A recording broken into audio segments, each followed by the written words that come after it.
Chapter 1335. The night breeze blew, adding to the indescribable loneliness. Huang Song was silent for a long time, as if he was considering the truth of Jiang Pengji's words. It's getting late. If we don't go back soon, I'm afraid Zixiao and the rest will get sick from anxiety. Jiang Pengji tilted her head and said to Jiang Nongqin, Biyao is my close friend. His status is not comparable to that of an ordinary person. Instruct your subordinates to be careful and not to neglect the distinguished guest. Jiang Nongqin had no objections. She accepted the order and said, I will obey your orders. Although Huang Song was a captive, Jiang Pengji did not have any intention to kill him. Naturally, she would not deliberately humiliate him. If he was sensible, why not spare his life? If he would rather break than bend, she could only kill him. She and Huang Song were indeed friends, but feelings were a supplement and not a necessity for her. If she had to give it up, she would not be sentimental. Huang Song did not say anything, but he did not resist either.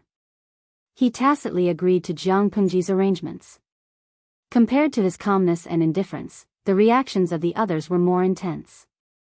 Some cried hysterically, some were like dead water, and all their hopes were dashed. Some were trembling with fear. When the soldiers wanted to tie him up with ropes, his body shook like a sieve. Despair shrouded them like dark clouds. No one knew where their future lay. According to the rules of the past, if the lord of a force was defeated and captured, most of the officials under her would not have a good ending. Some could still jump ship and change bosses. Some would forever be suspected and suppressed because they had a close relationship with their old masters. They would be depressed for the rest of their lives. Jiang Pengji did not think so much. She only knew that the battle between her and Huang Song had finally come to an end. All that was left was to deal with the aftermath and recover Haozhou. It would not take much time. After thinking about it carefully, she felt that the pressure on her shoulders had lightened. She even had the leisure to chat and laugh with Jiang Nongqin. Jiang Nongqin did not dare to keep pace with her lord. She maintained a respectful posture. Even when riding a horse, she lagged behind her by half a horse's body. Jiang Pengji said, You have made such a great contribution this time. What do you want, Nongqin? Jiang Nongqin said without hesitation, It's my honor to go through fire and water for you, my lord. How can I claim credit and ask for rewards? It was reasonable for her to give up her life for the lord. Jiang Nongqin did not lack anything. The lord had given her a chance to perform meritorious deeds, which was already considered a gift. Jiang Pengji sighed. I know you are loyal to me, but you have to think about yourself. Jiang Nongqin said matter-of-factly, I'm very good.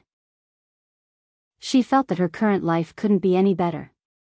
Her lord had given her a second life and allowed her to live a life that she had never dared to imagine before. Occasionally, when she thought back to the past, she was a little surprised. Was the me before the age of 13 really her? She grew faster than her peers and had a bigger appetite. Because of this, her parents treated her harshly and scolded her. Her grandmother regarded her as a jinx and repeatedly bullied her. At the worst, she broke a pole that was as thick as an arm. After that, her so-called relatives sold her to a broker in exchange for a meager amount of money. He entered the Lu residence by chance, but because he looked more mature, he was humiliated by the steward's son. She had long been ready to die. The Lord had given her the meaning and courage to live, allowing her to enter a level that most people in the world could not reach. In her heart, the lowly servant Zhu had long died. The one who survived was the Lord's Jiang Nongqin. Jiang Pengji was very stingy with her feelings, but Jiang Nongqin was one of the special cases. I heard that you and Jing Rong, Jiang Pengji was not a professional iceman, but every pair of mandarin ducks that had been brought together by her was a model couple. Jiang Nongqin's expression was calm. Not a trace of shyness could be seen. She was calm as if she was talking about the weather. What's wrong with military advisor Yang? I remember that Nongqin is only a year and a few months older than me. Jiang Pengji said, The war will stop for a while. Don't you want to take advantage of the gap to settle the matter between you and Jing Rong? His peers have given birth to a few children, but he is still alone. Jiang Nongqin frowned and her tone was a little unfriendly. Of course, this unfriendly tone was directed at Yang Si. Could it be that military advisor Yang said something in front of the Lord? If not, why would the Lord suddenly urge them to get married? Jiang Pengji said, "No, I just dislike his old age. If the two of you don't hurry up, it will affect the children more or less." Jiang Nongqin said, "Will it?" Jiang Pengji said, Jing Rong was addicted to alcohol when he was young, and his private lifestyle was. Tsk, he is old, so it will naturally affect him. Jiang Shaowei had never doubted the Lord's words. "I will consider this matter carefully." Thinking of the children of the Golden Scale Academy, Jiang Nongqin's mind started to work. They were all the pillars of the Lord's future. Thinking of this, she did not seem to be very resistant to this matter. Jiang Pengji said, "If Nongqin gets married, I will prepare a wedding dowry for you that will definitely not be worse than those of the princes and their grandchildren." Marriage in ancient times was particular about matching families. The economic strength and social status of the man and the woman would not be too far apart. Therefore, the betrothal gifts and dowries of both parties were mostly equal. If one party was more powerful than the other, and the man's betrothal gift was less, others would criticize him for marrying into the family and claiming connections with the in-laws. If the woman's dowry was less, others would also criticize the woman's family for selling their daughter. If Jiang Pengji really wanted to prepare a wedding dowry for Jiang Nongqin, Yang Si would have to empty his family's pockets. Jiang Nongqin revealed a faint smile, her eyes overflowing with happiness. Yang Si was speechless. "I have something to say, but I don't know if I should say it." Jiang Pengji spent an hour before returning. Everyone was already looking forward to it, their necks stretched out. Hearing the movements of the army returning, they hurriedly went forward. Their first reaction was to look for Jiang Pengji. He looked left and right and saw that his lord was unscathed. Only then did his little heart return to its original place. Jiang Pengji said, "Biyao and the rest entertain them well. Everything will be discussed tomorrow." "Yes." Yang Si deliberately lagged a few steps behind so that he could walk side by side with Jiang Nongqin. The latter was frowning, as if she was thinking about a huge problem. Jiang Nongqin said, "For the next few days, military advisor Yang should abstain from alcohol and food. You should learn more about health from military advisor Wei." Yang Si asked. Why? He did not know what Jiang Nongqin's temperament was like in the past, but after the two of them got to know each other, he realized that this woman was more reticent than anyone else. She rarely spoke so much at once, especially when she was concerned about his health. He was flattered by the sudden concern. Jiang Nongqin said, "Military advisor Yang, do you have any plans for having children?" Yang Si said, "I haven't thought about it." In the past, he was an unmarried dink. He did not even have a wife, so where would he get a child? Jiang Nongqin said, "I hope that he will be a promising successor. If he can't be brought up, it's better to get rid of him early so that he won't tarnish the family's reputation." Yang Si was speechless. With such a mother, the child would have to open his eyes wide and weigh his own worth before reincarnating. Chapter 1336. Jiang Nongqin was different from ordinary women. Although the two of them communicated their thoughts, Yang Si felt that there was still a gap between them. She took the initiative to bring up the topic. Yang Si felt that he had finally written the first line. The rest was much simpler. However, the two of them were not emotional people. They talked more about official matters. He asked curiously, "Where did the Lord capture Huang Song?" Jiang Nongqin said, "It doesn't matter where. No matter where he is, he can't escape from the Lord's palm." Yang Si had a certain immunity to such die-hard comments. He automatically ignored them. Did he have any extreme reactions when he was captured? Jiang Nongqin said, "He's like a turtle in a jar. What's the use of resisting? The Lord treats him well. If he doesn't appreciate it, he'll die." Yang Si was speechless. His heart disease was going to act up again. Apart from a small number of people who were separated in the chaos, most of the mainstays under Huang Song's command were captured and became Jiang Pengji's prisoners. The latter did not have the habit of abusing captives, but she would not treat defeated people as distinguished guests. Apart from Huang Song, who was treated well, the other people's conditions were very ordinary. The food supply was the same as that of ordinary soldiers. Some people flew into a rage and knocked over their food. Some people ate in silence. Qing Jing was detained alone, so Wei Xi easily found him. When he saw Qing Jing, Wei Xi was carrying a food box in his hand. There were a few plates of hot dishes and freshly made white rice on the top of the box. At the bottom was a set of clean clothes that he had never worn before. Wei Xi did not expect to see Qing Jing again. According to the trajectory of his previous life, the latter would commit suicide in prison. On second thought, the friendship between Qing Jing and Huang Song was not as deep as it was in his previous life. Naturally, he would not commit suicide for his master.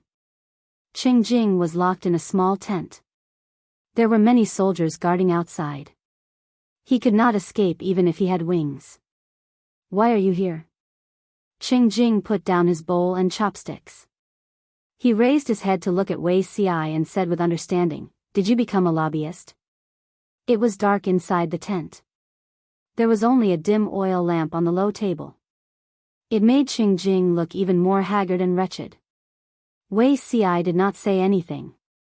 He bent down to take a few candles and kindling from the bottom of the food box and lit them up one by one. Only then did the tent become much brighter. "My lord did not instruct me on this," Wei Xi said straightforwardly. "I'm just worried that my senior brother will be neglected, so I came over to take a look." Under the candlelight, Wei Xi saw that Qing Jing's chin had green stubble and his eyes were bloodshot. Where was his usual elegant demeanor? Qing Jing did not get angry. He would not be surprised if Wei Xi was really a lobbyist. "You rarely call me senior brother Jing." Wei Xi was considered Master Yuanjing's last disciple. The seniority of the disciples did not depend on their age, but on the time they joined the sect. After all, we're from the same sect. Whether you call him senior brother or Yumo, isn't it still the same person? Wei Xi took a seat opposite Qing Jing and took out the dishes from the food box. The aroma of the food assailed their nostrils and made their thumbs twitch. Even though Qing Jing didn't have much of an appetite right now, when he smelled the aroma of food, he faintly felt hungry. The corners of Qing Jing's mouth twitched as he forced a smile. "Zixiao wants to use this to bribe people?" Wei Xi said as he took out 2 jars of wine. "Today, we won't talk about official matters. We'll just reminisce about the past." Qing Jing's temperament was different from his other brothers. Wei Xi wasn't confident that he could convince him to join the Lord. Wei Xi might not believe it, but this time, he was really here to take care of senior brother Qing Jing. There was one thing that Wei Xi didn't understand in his previous and current lives. Why did Qing Jing follow Huang Song? Wasn't his Dao to follow the will of heaven and support the orthodox? Whether it was in terms of family background or personal charm, Huang Song was worlds apart from the word orthodox. Wei Xi asked without hesitation. Qing Jing took a sip of wine. This wine was very different from what he usually drank. The taste was more mellow, and there was a burning sensation as it flowed down his throat. The after effect was quite strong. After drinking a few cups, his face turned red. His eyes were watery and he was also a little sleepy. "Zixiao, do you know the origin of the lords? Bogeo's ancestors?" Wei Xi was stunned. "Isn't this person from the Yuancher family?" Qing Jing said, "Bogeo's branch is the only surviving descendant of the Xia royal family. In the last years of the Xia kingdom, the royal family was almost wiped out. Our ancestors were grateful for the great ancestors' promotion, so they risked their lives to escort the last emperor's young daughter to escape. They hid in a branch of the family and carefully took care of her as she grew up. However, no one told her her identity. Our ancestors also treated her as their own daughter. At that time, the world was divided into 5 countries. If her identity was revealed, not only would it harm her, it would also implicate the Qing family. Wei Ci suddenly understood something. In that case, the last emperor's concubine married into the Yuanzhi family? Qing Jing nodded, confirming Wei Ci's words. At that time, the Yuanzhi family was still considered a prominent martial family. The Qing family married the concubine into this family in order to better protect this bloodline. Who would have thought that the ancestors of the Yuanzhi family would make mistakes one after another, and in just 2 generations, they fell into such dire straits. Huang Song's grandfather committed a crime and almost implicated the 3 families. It was only with the help of the Qing family that the matter was settled. The death penalty could be forgiven, but punishment was inevitable. Huang Song's father was exiled and died halfway through. The orphan and widowed mother had no one to rely on, and the Yuanzhi family refused to take care of them.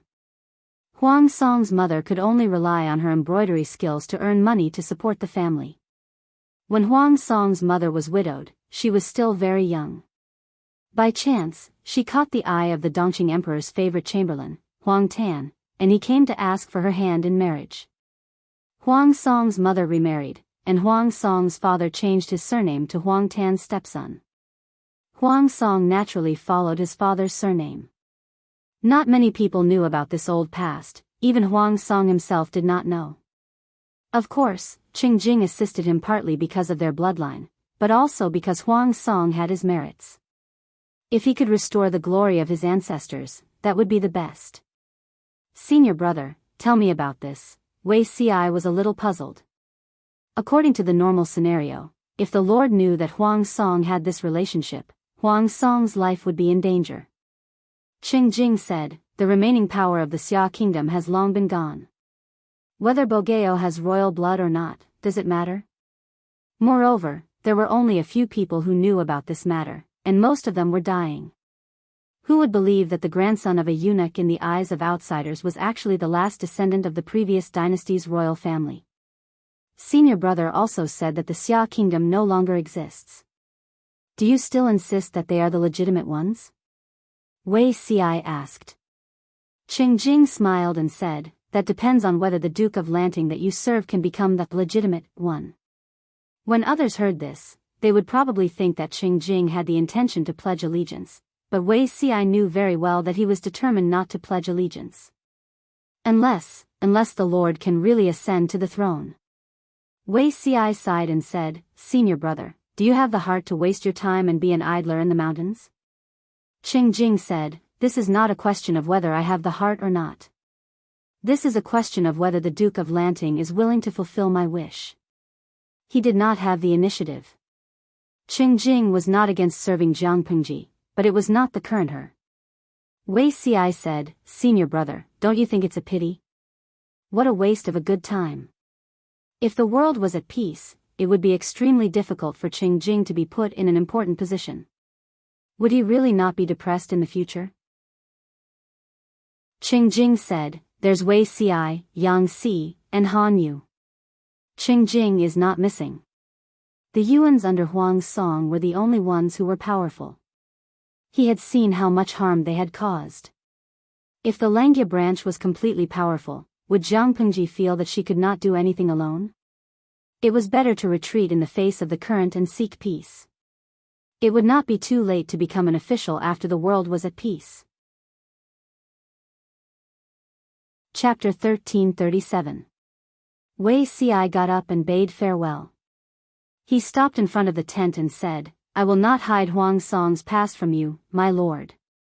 It was true that Qing Jing was Wei Ci's eldest senior brother, but Jiang Pengji was Wei Ci's lord and true love. There was a distinction between close and distant, and there was a distinction between public and private interests. It's fine. Qing Jing closed his eyes lightly. He was not surprised by Wei Ci's choice. It would be strange if Wei Ci helped Huang Song hide the truth. Countless thoughts flashed through Wei Ci's mind. The scenes of his previous life flashed past his eyes quickly, and finally turned into a sigh. In his previous life, he had been very curious as to why Huang Song, who was only the son of a eunuch, was favored by Qing Jing, and the Qing clan did not object. Unfortunately, they were not fated to be brothers. Wei Xiai did not even make it to Qing Jing's funeral, much less seek Qing Jing to resolve his doubts. If Huang Song was a descendant of the previous dynasty's imperial family, everything would make sense. Wei Xiai hurriedly went to look for Jiang Pengji. She had just finished bathing and was dressed in moon-white pajamas with a large, warm cloak draped over her shoulders. Her long, jet-black hair was steaming and fragrant after a bath. When Wei Xiai walked over, she was sitting on the couch, wiping her wet hair with her body turned sideways. "What is it, Zixiao?" Jiang Pengji twisted the ends of her hair with a dry towel as she tilted her head and asked Wei Xiai. Under the illumination of the orange-yellow candlelight, Jiang Pengji's side profile seemed to have a gentle filter. The gentle color of her brows and eyes made Wei Xi's heart beat wildly. Wei Xiai pretended to be calm as he bowed with his hands clasped in front and greeted respectfully. Only then did he open his mouth to explain the purpose of his visit. His eyes were fixed on Jiang Pengji's hair. She looked at her wet hair, then at Wei Xiai, and handed him the cloth. Wei Xiai was stunned on the spot for a while. He went forward and half knelt beside her. He raised his hand to take the towel from her hand and carefully wiped her wet hair. His movements were very gentle, as if every strand of hair was a treasure to him. In comparison, Jiang Pengji's movements were much rougher. "Just now, I went to visit senior brother Qing Jing. During our conversation, I heard a piece of news. My lord should also listen to it." Jiang Pengji casually crossed her legs and rested her elbows on her knees. She looked relaxed. "News? What kind of news is so important that you have to come all the way here, and at this time?" If it was not important news, why would Wei Xiai look for her at such an ambiguous time? Wasn't this sending the quack to the tiger's den? Wei Xiai said, regarding Huang Song's past. Jiang Pengji frowned and asked in confusion, "Bogeo's past? Is there anything special about his background?" She didn't have any opinions about family status, but she also knew that Huang Song's family background was very criticized. Could it be that there was a twist in this?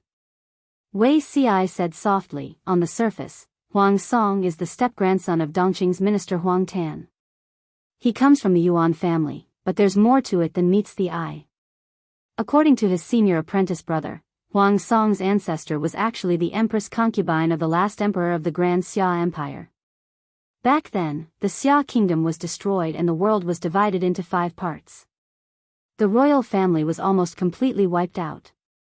Only the Qing clan's ancestor remembered old kindness and risked his life to bring the infant Empress concubine out of the palace, placing her in the Qing clan's branch family to raise. Many years later, this Empress concubine married into the Yuan clan. The branch emperor concubine belongs to his Huang Song's branch, so he is a descendant of the imperial family. Jiang Pengji said, "Why haven't I heard of this?" Wei Xiai combed her wet hair with his fingers and said, "Once the identity of being a descendant of the Xia kingdom's imperial family gets out, it will definitely lead to the destruction of the clan. It's reasonable for the Qing clan to keep it a secret. My senior brother assisted Huang Song. Huang Song's identity is also part of the reason." Jiang Pengji recalled Qing Jing's temperament. Wei Xi's words were 90% true.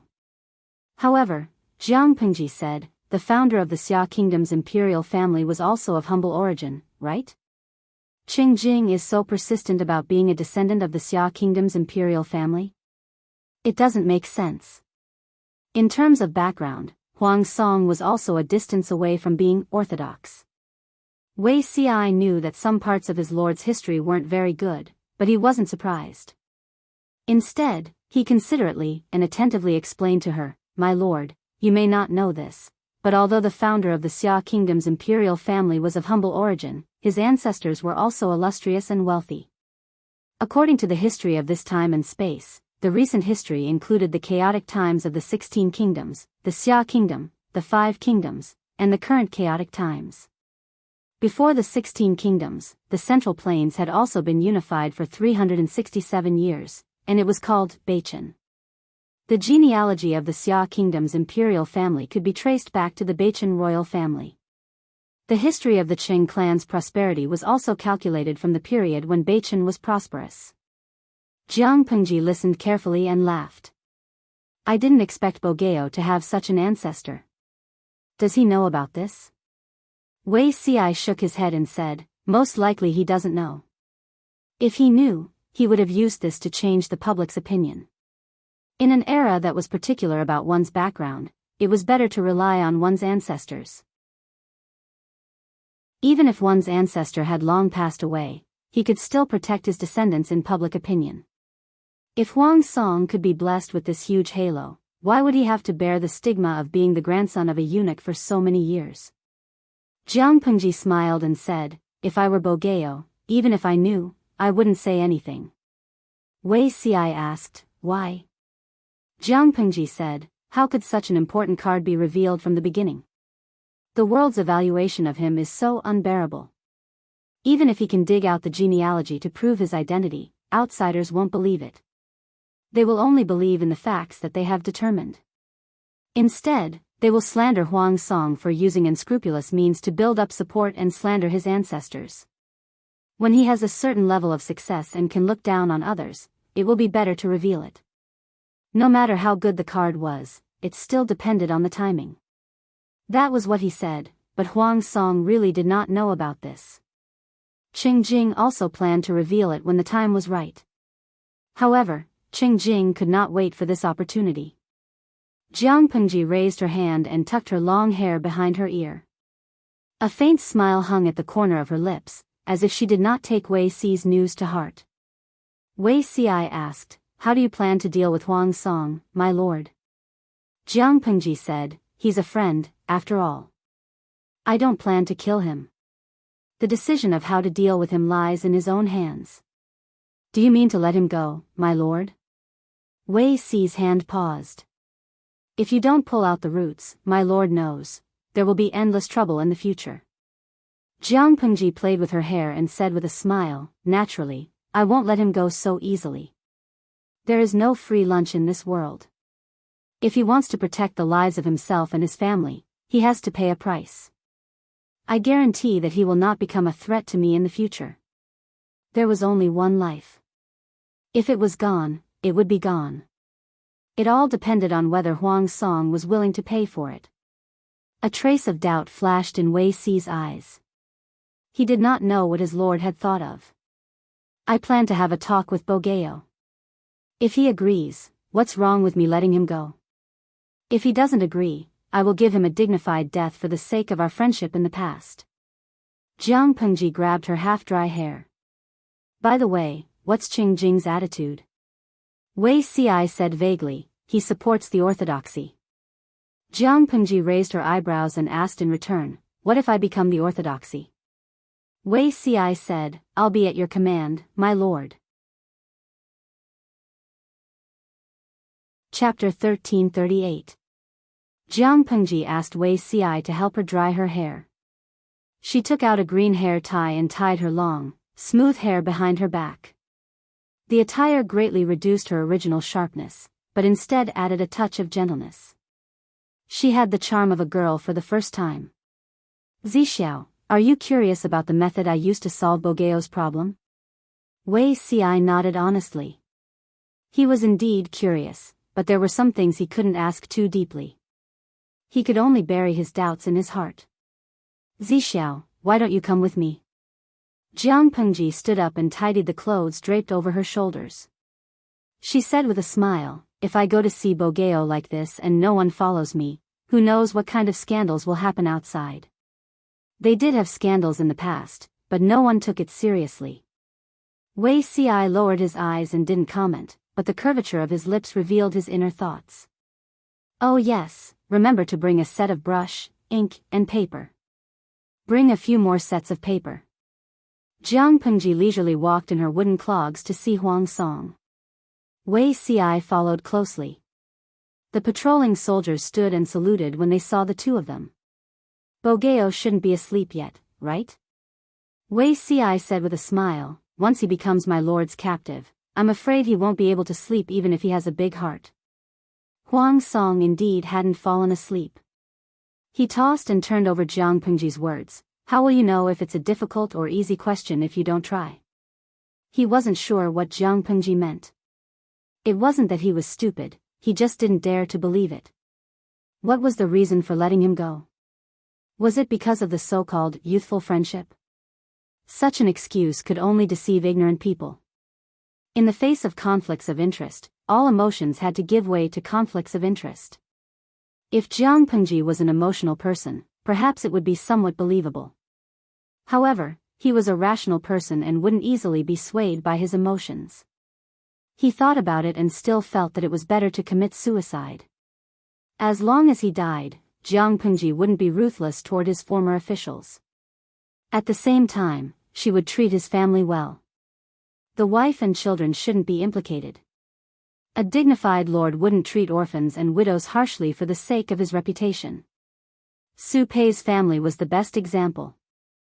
Han Yu had also joined Jiang Pengji's camp.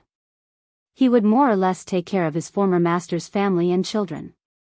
It might not be very glamorous, but at least they would be safe. Huang Song's current mood was somewhat similar to Jiang Pengji's in the past. Back then, she had been betrayed and slandered by her companions, and the Federation had secretly arrested her. Her first reaction was to resist arrest by force and chase after the real culprit single-handedly. As a soldier of the Federation, she naturally trusted it, but because of the conflict of interests, this trust had to be marked with a question mark.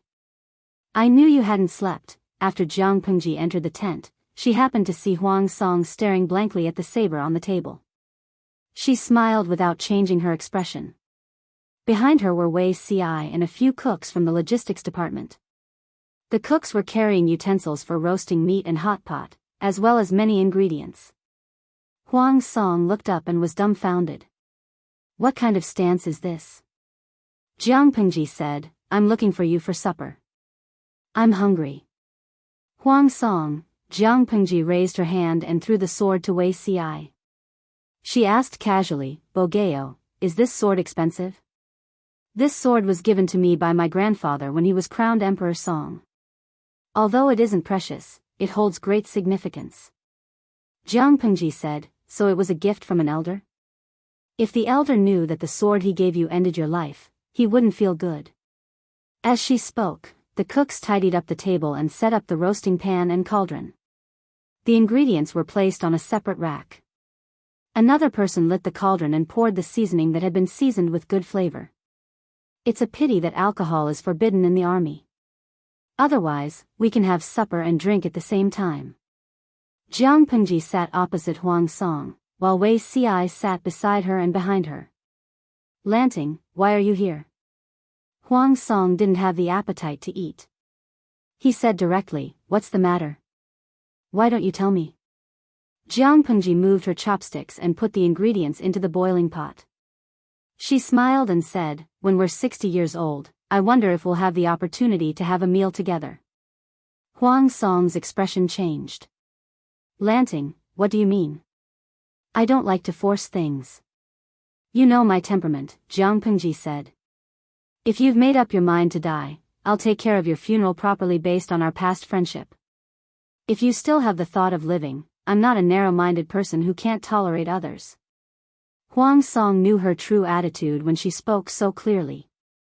After a long time, for hidden dangers, it's best to cut the weeds and eliminate the roots. You keep such a hidden danger. When did you become soft-hearted? Soft-hearted and reckless. When did you see me with such a thing? Jiang Pengji said, I'm willing to keep you. Naturally, I'm prepared. Let's make a pact. If you can agree to it, I'll naturally have the magnanimity to tolerate you. Jiang Pengji's solution was to make a pact with Huang Song. If he wanted his life, he would have to give up a certain amount of freedom and rights as the price. Huang Song was silent. I'm willing to swear an oath of blood with you.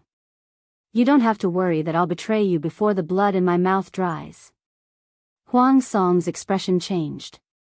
He looked at Jiang Pengji with a complicated gaze. She was serious. It was the first time Huang Song recognized this point so clearly. In this era, everything was bad except for the high moral bottom line. They valued the spirit of the contract very much. After the oath was made, both parties would be bound. If one party took the lead in betraying the covenant, the moral level would be untenable.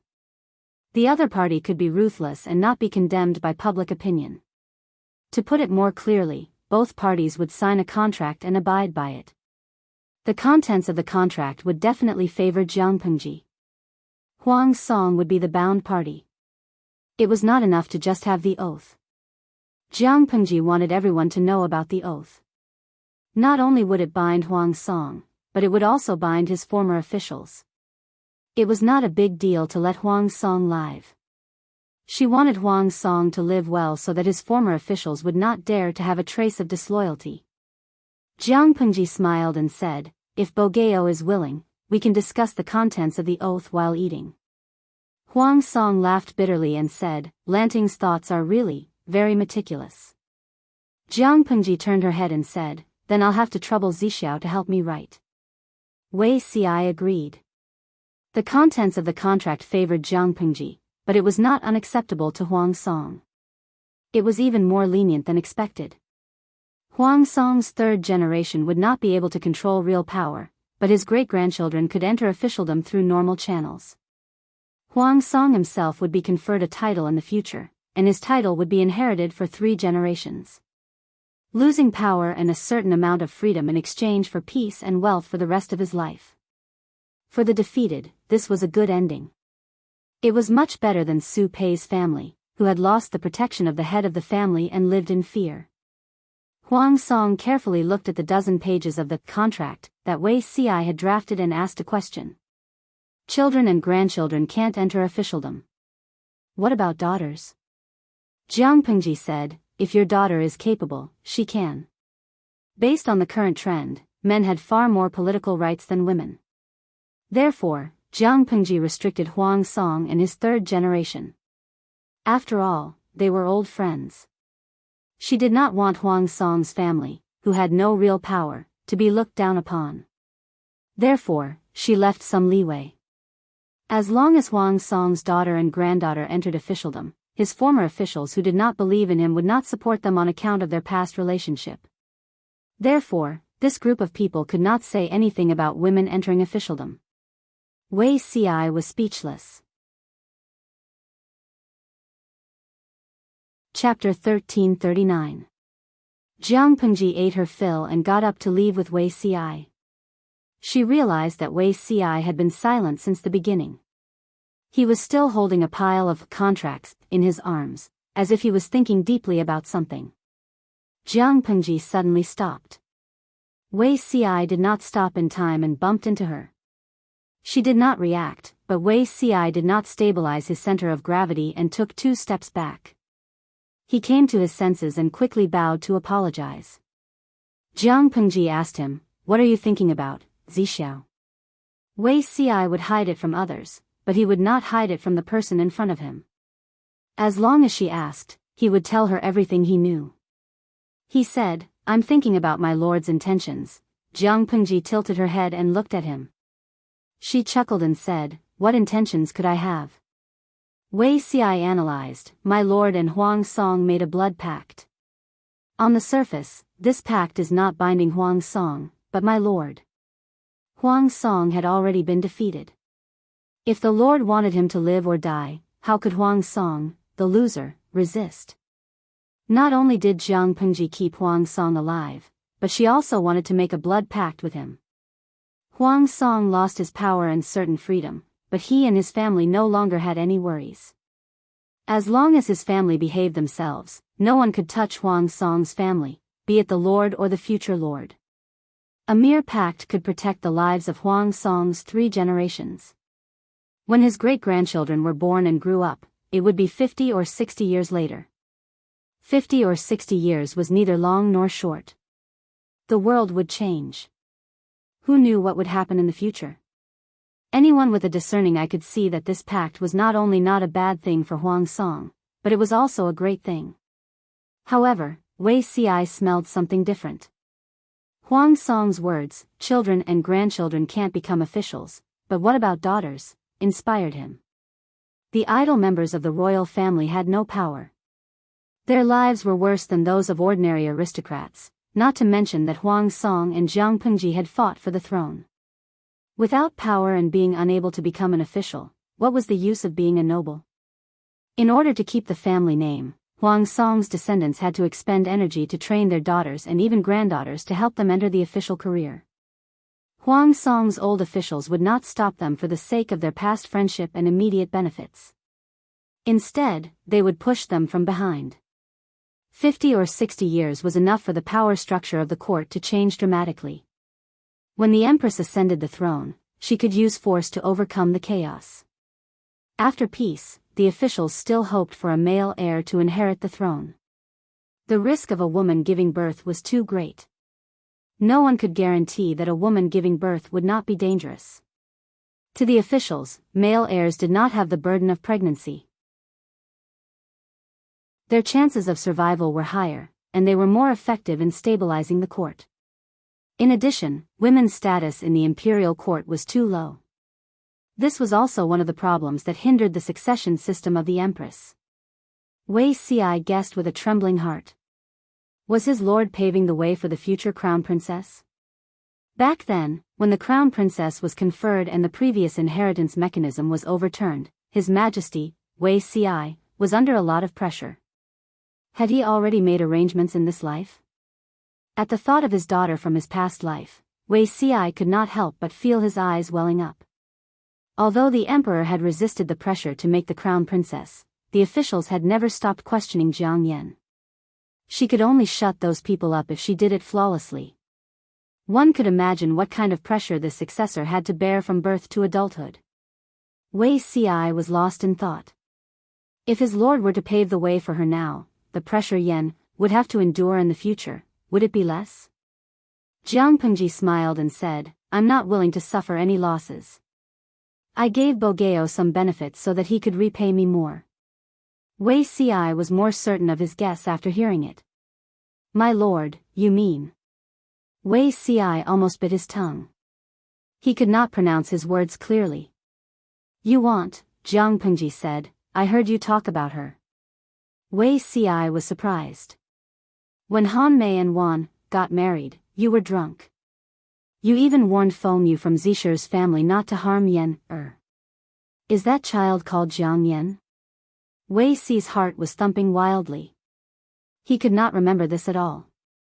Jiang Pengji laughed to herself. Her hearing was amazing. How could Wei Ci's small movements escape her ears? She had a daughter called Jiang Yan. Feng Zhen had a child called Feng Yu who was her lover. She was quite satisfied with this spoiler. Wei Ci admitted, "Yes, her name is Jiang Yan." Jiang Pengji said, "She must be a very outstanding child. She looks like my lord, but her temperament is not the same. Yan's temperament is more reserved and deep. She was able to give lectures when she was only 10 years old." Even Wei Ci could not understand his daughter's thoughts. As the only heir to the new dynasty, other than herself, no one could imagine how much pressure she carried on her shoulders. Wei Ci could only accompany her in her studies as much as possible and teach her knowledge. "Every time I see the Grand Tutor, I always feel very comfortable. I don't like those who only know how to drop books. They have never been emperors before. How would they know what an emperor should do? They only know how to read from the books. I've memorized all of them."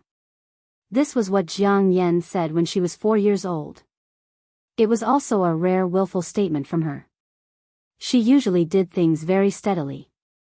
In comparison, Wei Tsong was more like a child. When Wei Ci realized that Jiang Yan had reached adulthood, he vaguely realized that the child had grown into a different person. She was the most qualified heir. Reserved and deep. Jiang Pengji said, "She looks more like you."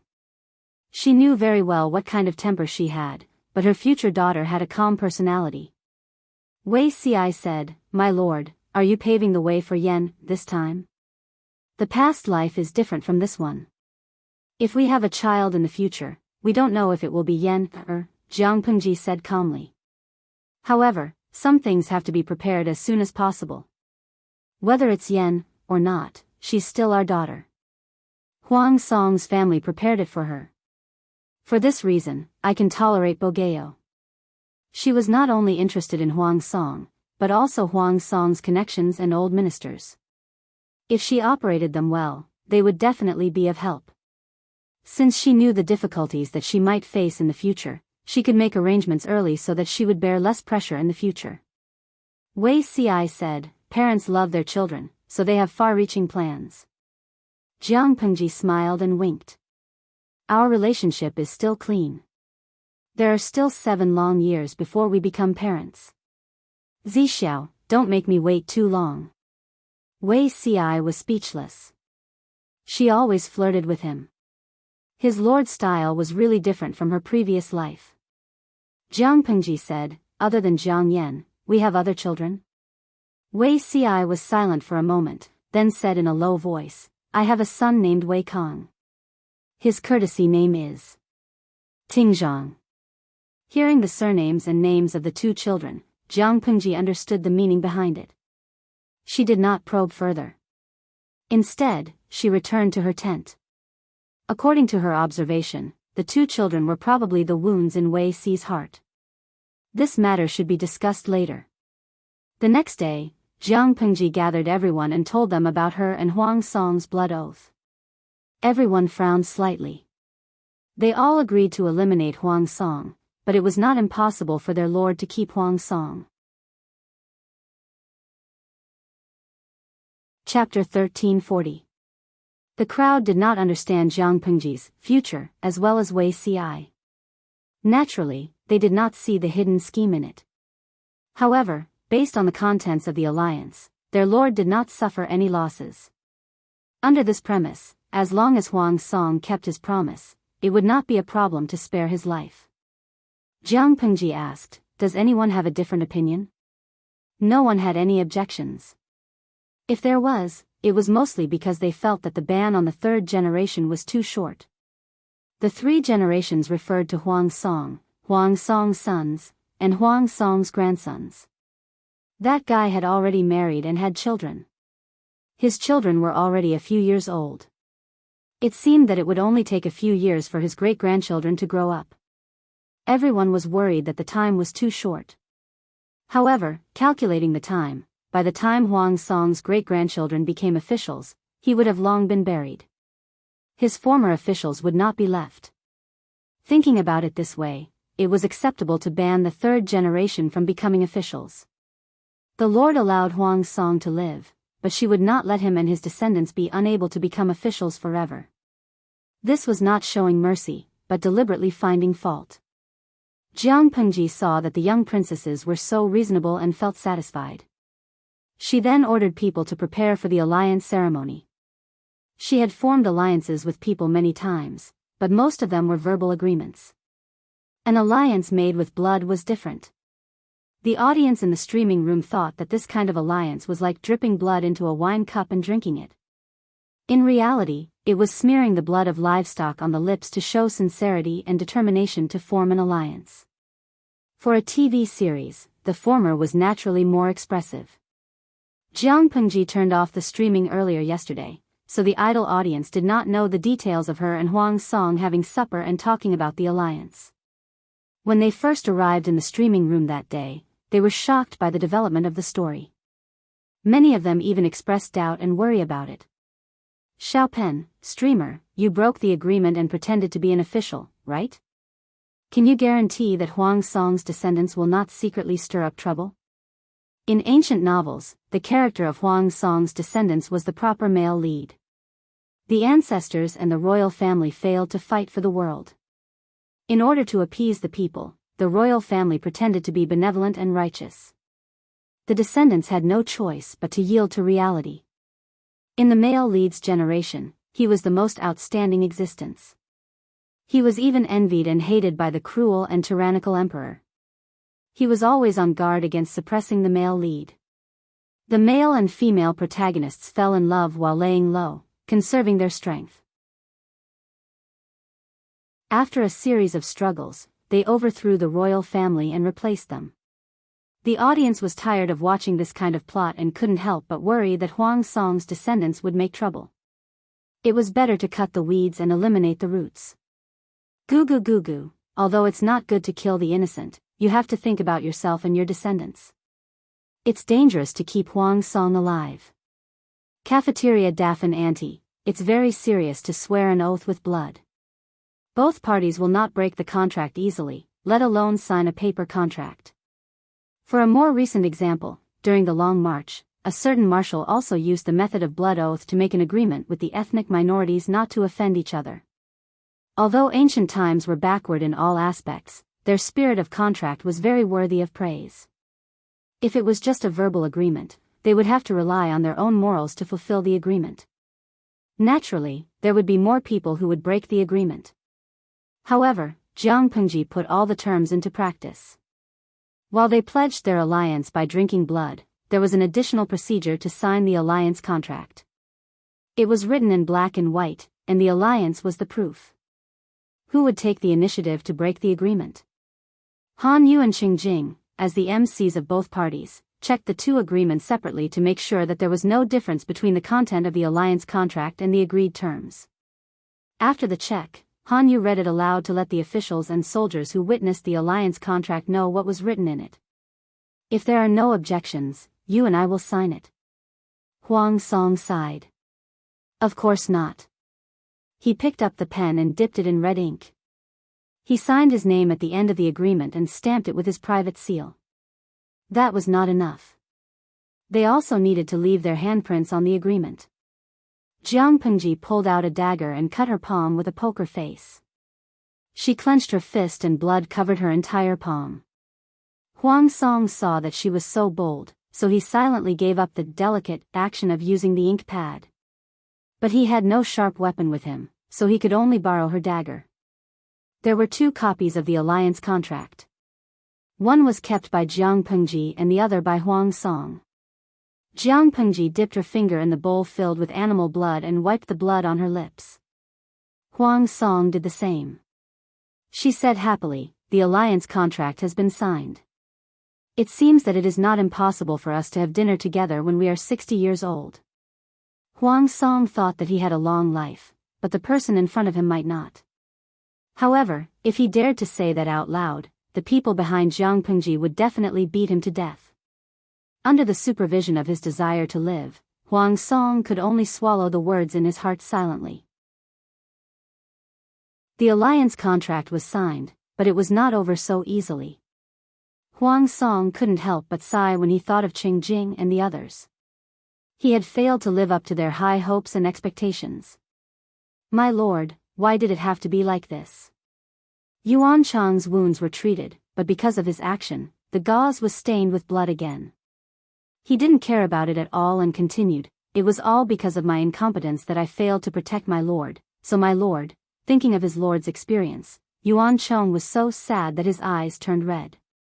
If it wasn't for his incompetence, how could his lord fall into the hands of Lu Shi? Huang Song hurriedly interrupted Yuan Chong and raised his hand to help him up. There were many generals in the Yuan family. Although each of them had their own thoughts, there was no lack of sincere and loyal people. Huang Song only felt that he owed Yuan Chong, but Yuan Chong did not owe him. "Heng Shu, why do you say that?" Huang Song laughed bitterly. The more Yuan Chong behaved this way, the more he felt guilty and sad. As his lord, he owed everyone too much. He was afraid that he could not repay them in this lifetime. After much persuasion, Yuan Chong was finally appeased, but the sorrowful atmosphere only increased. Everyone looked as if they had lost their parents.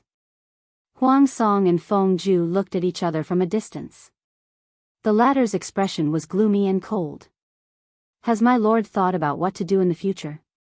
One of the strategists asked Huang Song. His voice was a little hoarse. Huang Song said, "Lanting is a person who keeps her promises. Since she swore an oath with blood, she won't break it easily.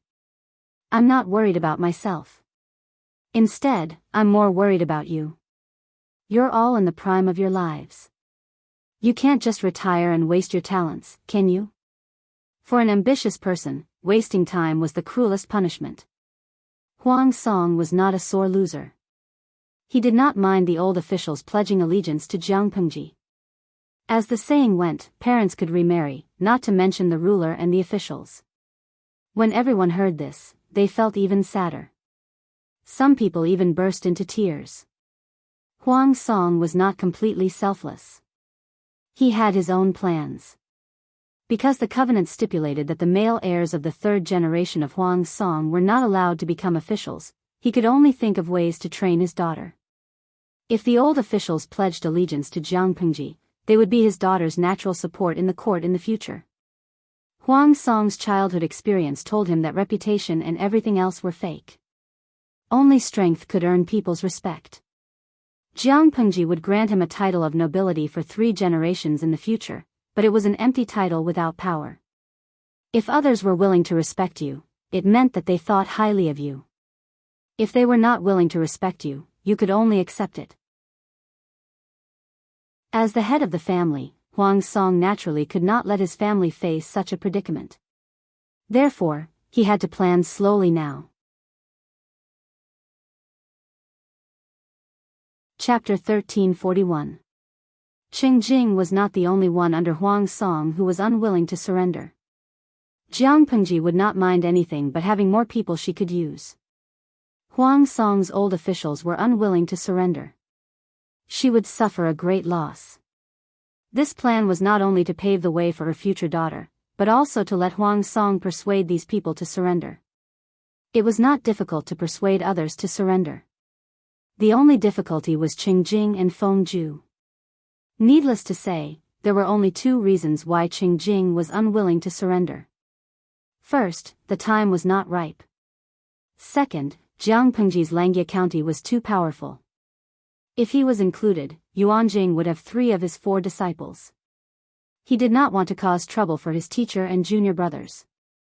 Even if Jianghu was not a person who liked to be suspicious, it was difficult to guarantee that others would not feel a sense of crisis. If Wei Ci were here, he would also agree with Qingjing's idea. Wasn't Wei Ci like that in his previous life? Even if he had no intention of rebelling, even if his original intention of supporting the descendants of the Wei family was for Her Majesty, the Wei family's restlessness aroused the suspicion and vigilance of Qiguan Rang and the others. Once the meteorite fell from the sky, Wei Ci almost lost his life. The Wei family was also completely suppressed. Even if they were in the same power, there would be discordant voices within. If one faction's influence was allowed to expand, the other factions would naturally feel a sense of crisis and urgency. This was also the beginning of internal discord. People always had selfishness and preferences. It was not that there were no people who truly served the public wholeheartedly without distractions, but there were too few. Even these people were not absolutely obedient. They would loyally eradicate what they thought was a threat. Qingjing tactfully expressed his worries. Naturally, Huang Song could not force him.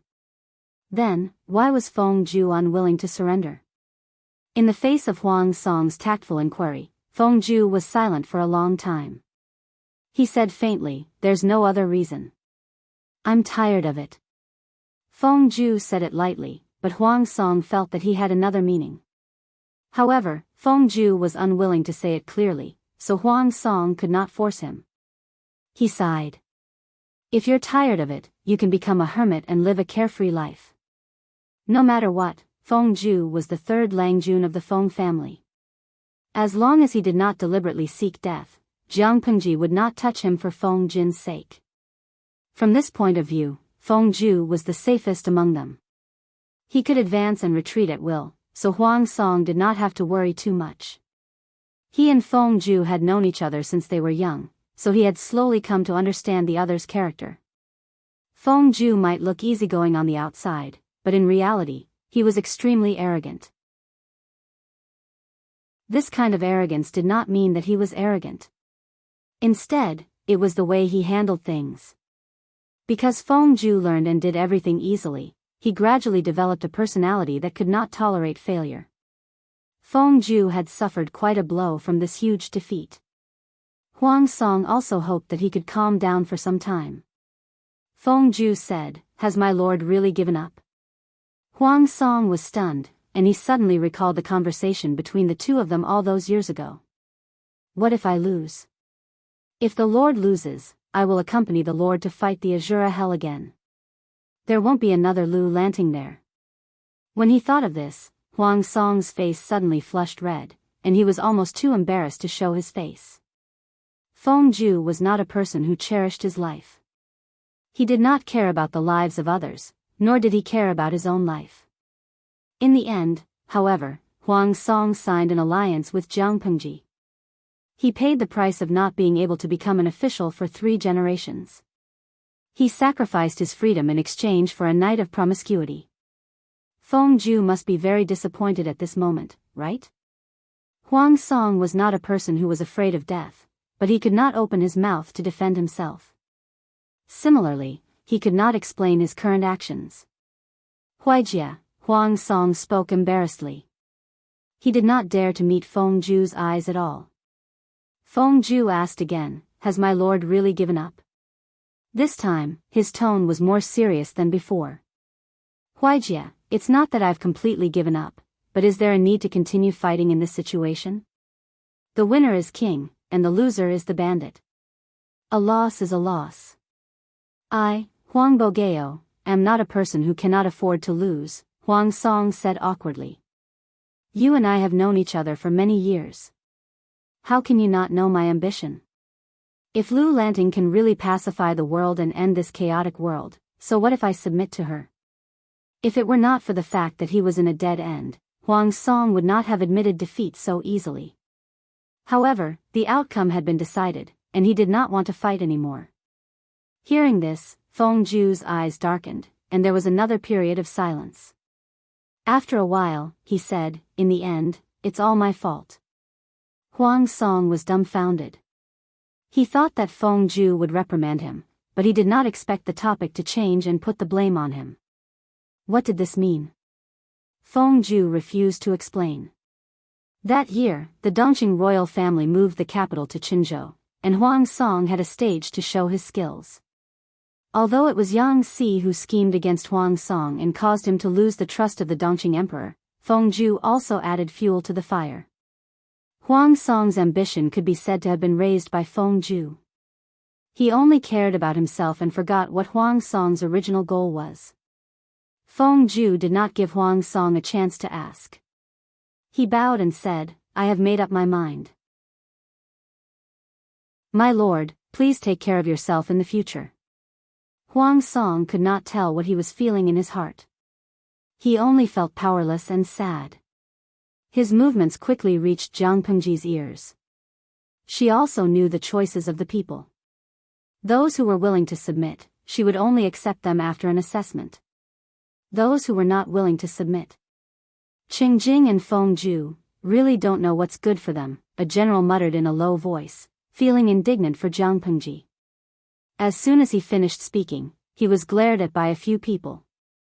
He was so scared that he did not dare to make a sound. The people who glared at him were not bystanders. They were Wei Xi, Yang Si, and Han Yu.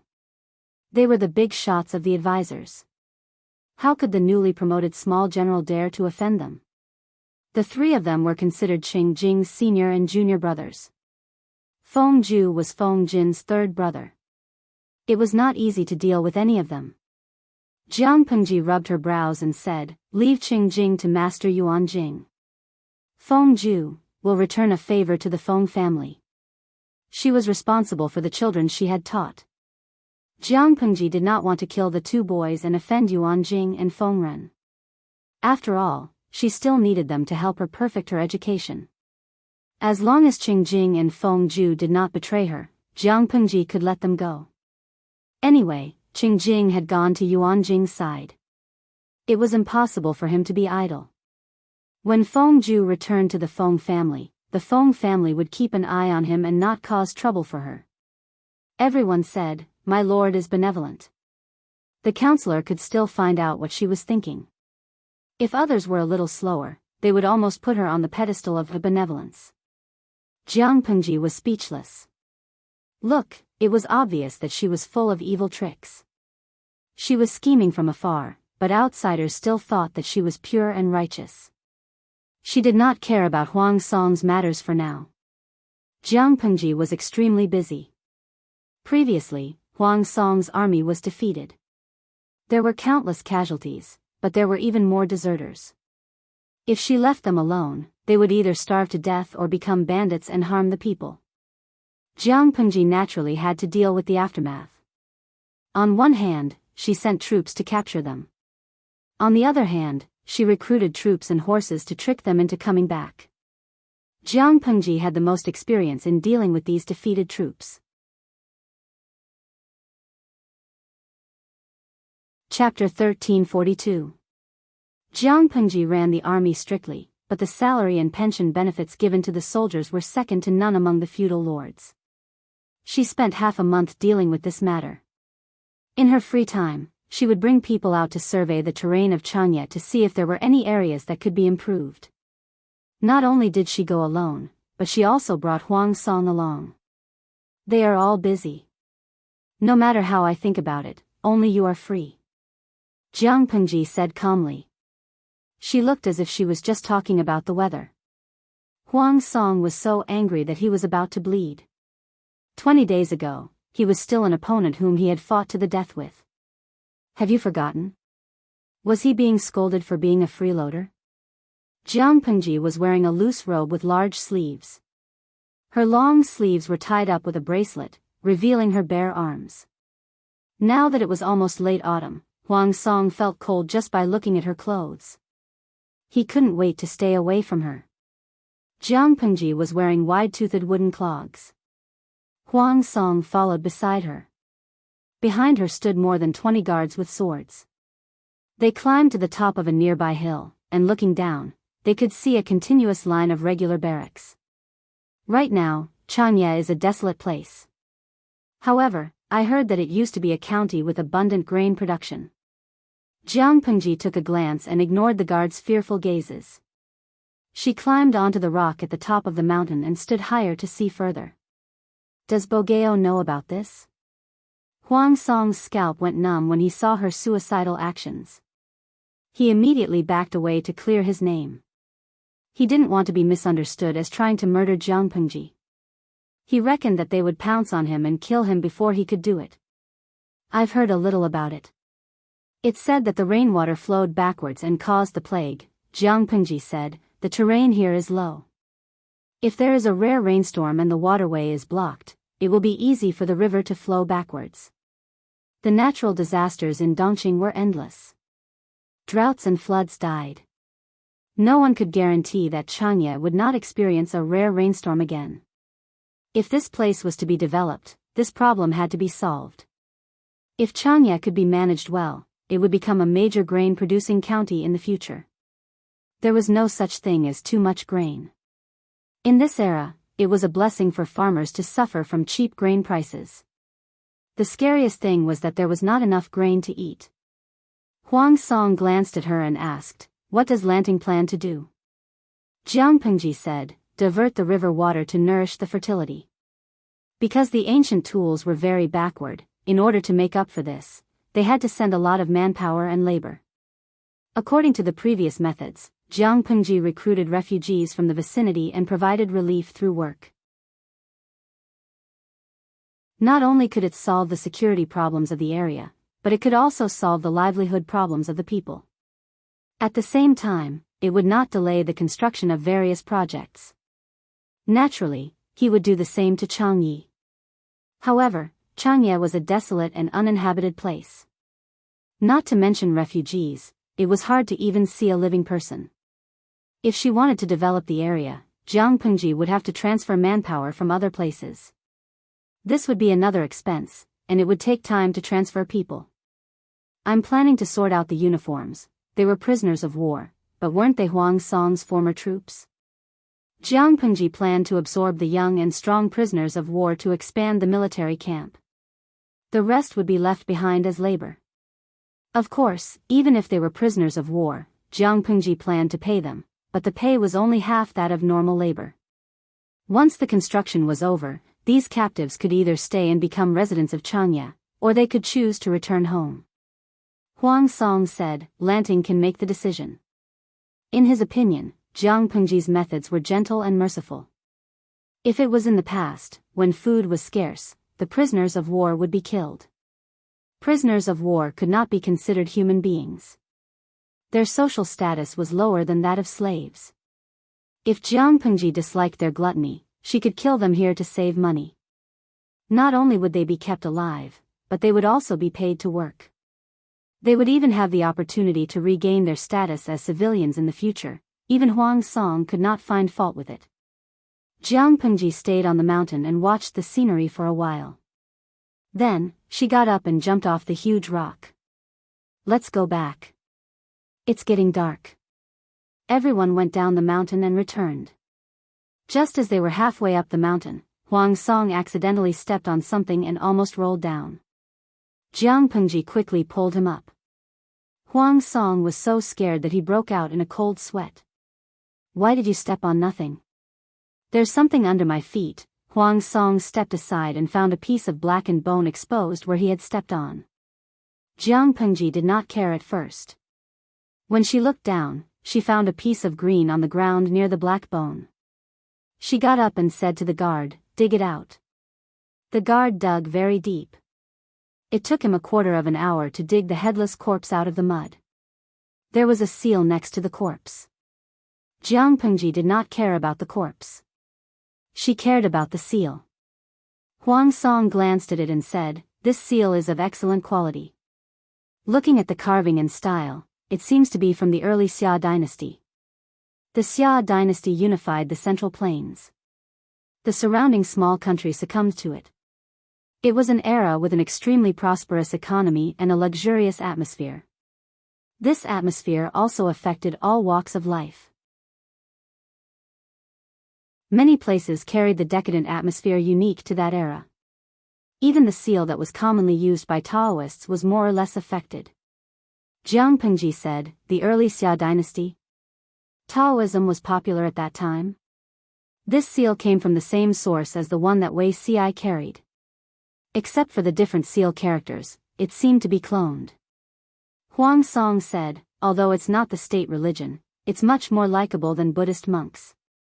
Buddhism was an imported religion. It was not a local religion. When monks were at their most domineering, they almost shook the foundation of the entire society. When Buddhism was first introduced, it was not acclimatized. After it gained a firm foothold, it was unstoppable. In order to avoid taxes and avoid military service, the people shaved their heads and became monks. Even though they became monks, their behavior was no different from that of ordinary people. In order to build temples, they occupied millions of hectares of fertile land. Most importantly, they did not pay taxes. They kept a large number of monk soldiers and used countless copper, iron, gold, and silver to build Buddha bodies. This seriously affected society. The period of the 16 Kingdoms was also the most prosperous and darkest period of Buddhism. After the establishment of the Xia dynasty, the founder of the Xia dynasty, under Prime Minister Huang Fu's suggestion, exterminated Buddhism. He destroyed countless temples, confiscated millions of hectares of fertile land that was illegally occupied by the temples, confiscated hundreds of thousands of slaves, and ordered the illegal monks and nuns to return to secular life. In addition, he dismantled the bronze and golden Buddha statues. The materials were used to cast coins, farm tools, and weapons. He established strict rules to become a monk. After this battle, Buddhism declined, and Taoism rose rapidly with the support of the court. Of course, there were people among the people who said that Prime Minister Huang Fu was a disciple of a Taoist temple in name when he was young, so he was especially close to Taoism. After Huang Song's explanation, not only did Jiang Pengji understand, but salted fish in the streaming room also understood. Tudu Feiqiu, it sounds like the three martial arts sect destroyed Buddhism.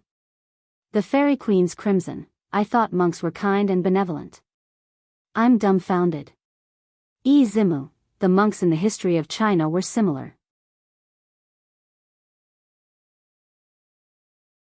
Chapter 1343. The headless skeleton was poisoned to death? Huang Song sighed. Sigh, this brother is quite pitiful. Although it was unknown how many years had passed, one could still see the dark color on the bones. Even though he didn't know who the owner of the skeleton was, it was still quite a tragic ending. Jiang Pengji glanced at the skeleton. This skeleton is quite old. In short, it was not a corpse from this era. Looking at the seal on his hand, the owner of the corpse was probably from the Great Xia dynasty. Should we dig a hole and bury it? He died such a pitiful death. If even his corpse was abandoned in the wild, it would be too tragic. Jiang Pengji nodded. The guards dug a hole and buried the bones in the ground. Huang Song looked at Jiang Pengji in astonishment and asked hesitantly, "This seal, how should we deal with it?" It was best not to touch a dead person's belongings. Who knew what kind of dirty things were on them? Jiang Pengji said, "Zixiao has a similar seal with him. I'll let him take a look." "Oh," Huang Song replied and did not continue to ask. The quality of the insight seal was very valuable. It would be a waste if he didn't take it. In any case, the owner wouldn't be able to settle the score with a living person. This could be considered a windfall. When they returned to the campsite, the sky was almost dark. Jiang Pengji turned off the streaming room and invited Huang Song to join her for dinner. Huang Song sighed. "Losing to Lanting makes me even more convinced." Jiang Pengji said, "Eating won't stop you from talking." Huang Song shook his head. He used to hear that Jiang Pengji's meals were the same as the soldiers'. At that time, he thought it was impossible, but now he knew it was true. It was because of this that he felt so emotional. Most of Dongqing's land belonged to the north, and wheat cultivation flourished there. However, before the Great Xia dynasty, people didn't know that this thing could be ground into flour. Most of the time, it was steamed and eaten, and it was called wheat rice. Later, people discovered that wheat could be ground into flour and made into all kinds of pastries. Not only was he full, but the taste was also much better than the wheat rice from before.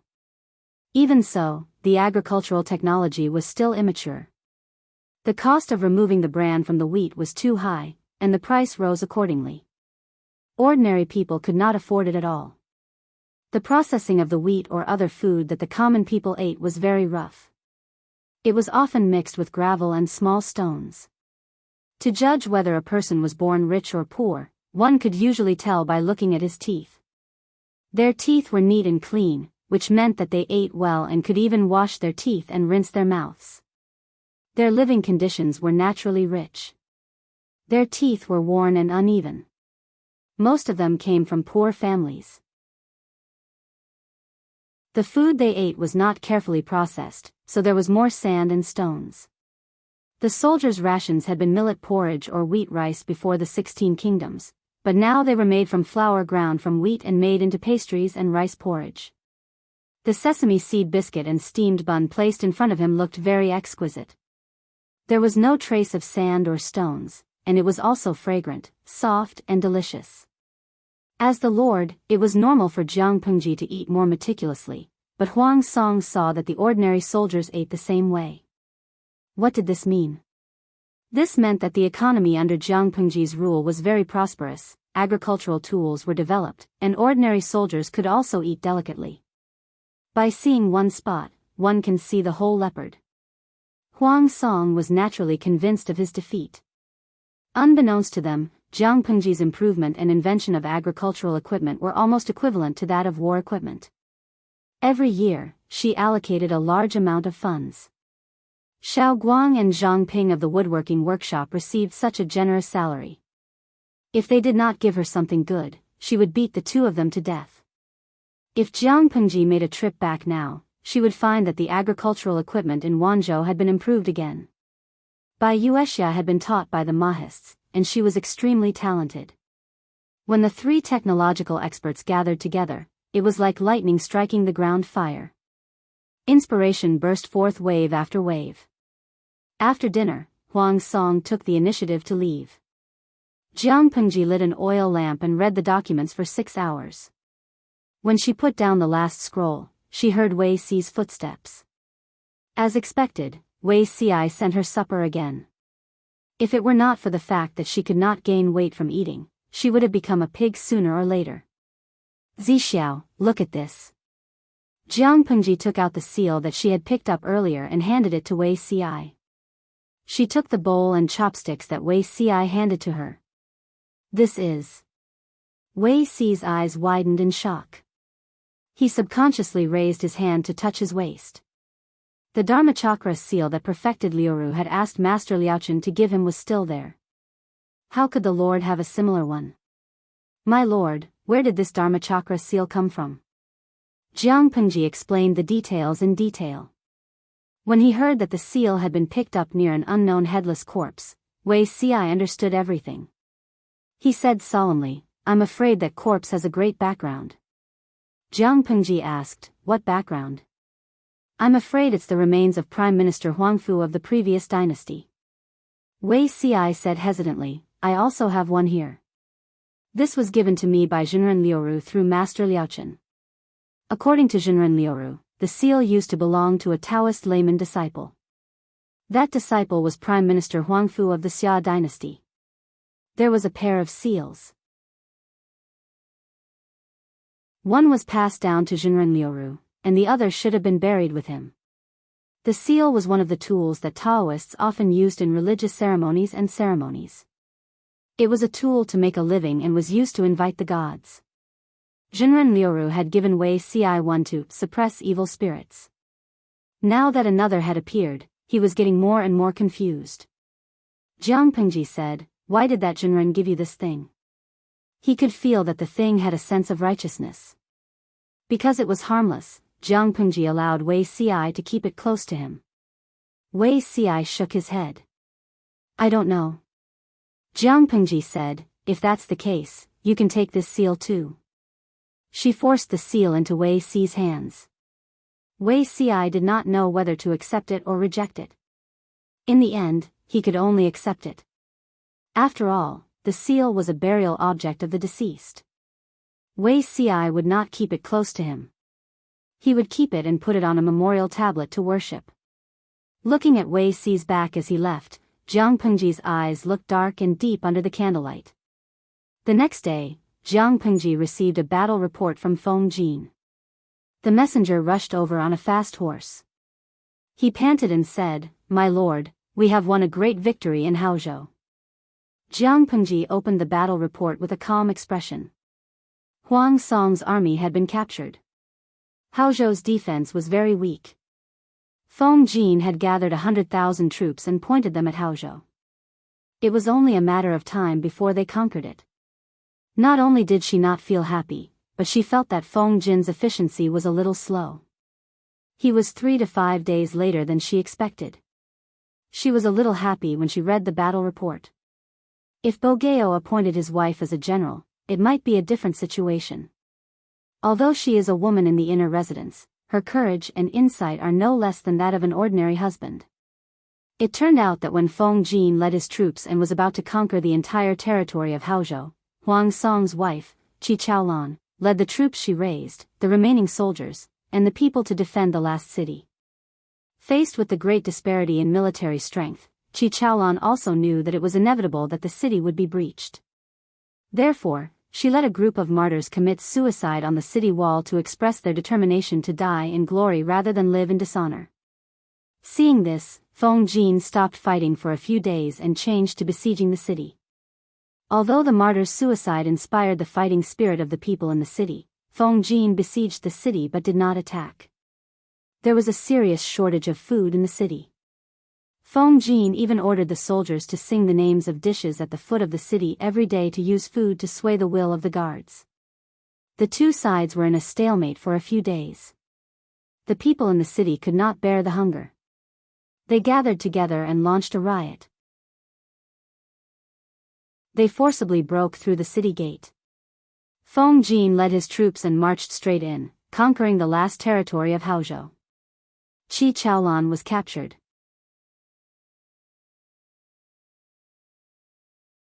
Chapter 1344.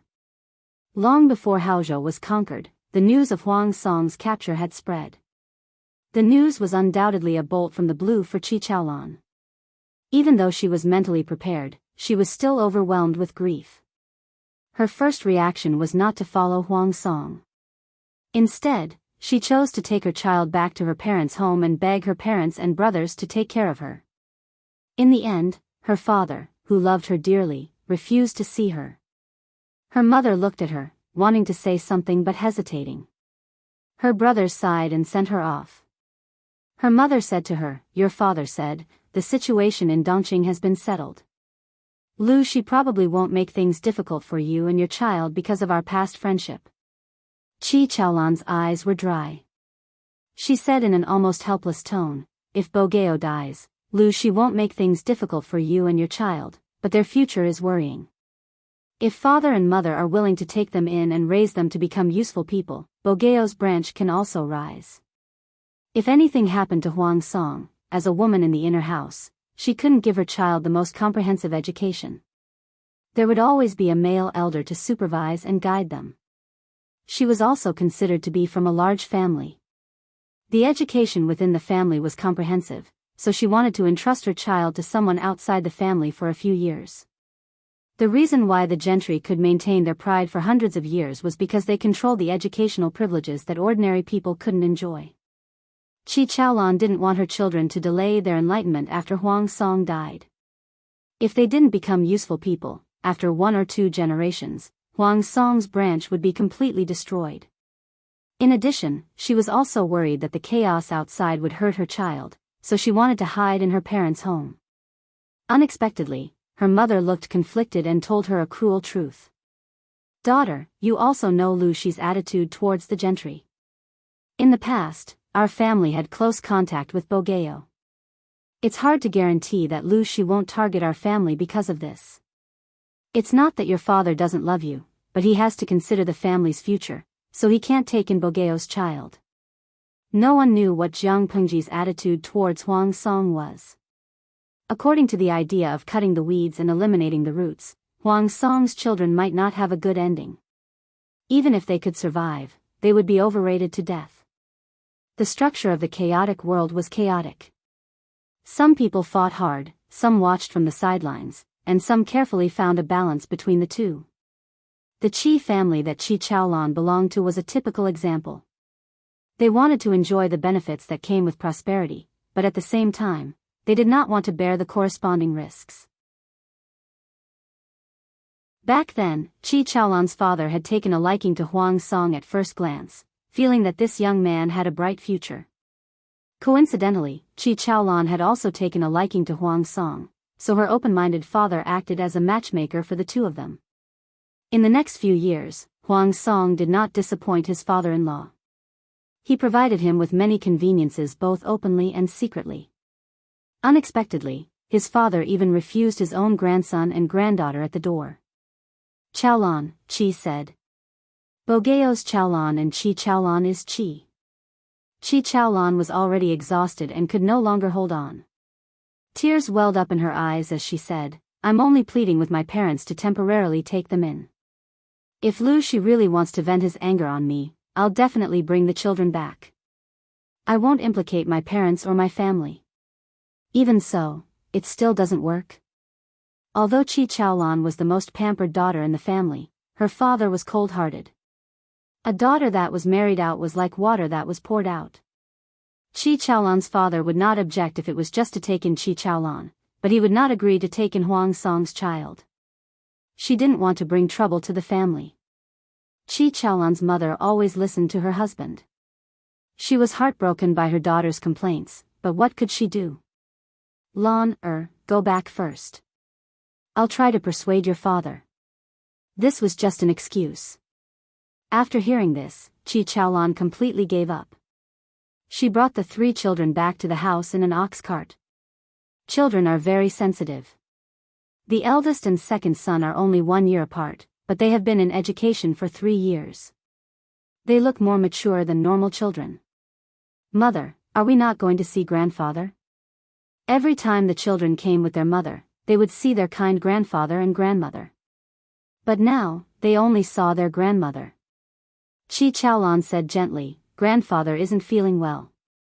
He doesn't want to pass his illness to you. You'll see him in the future."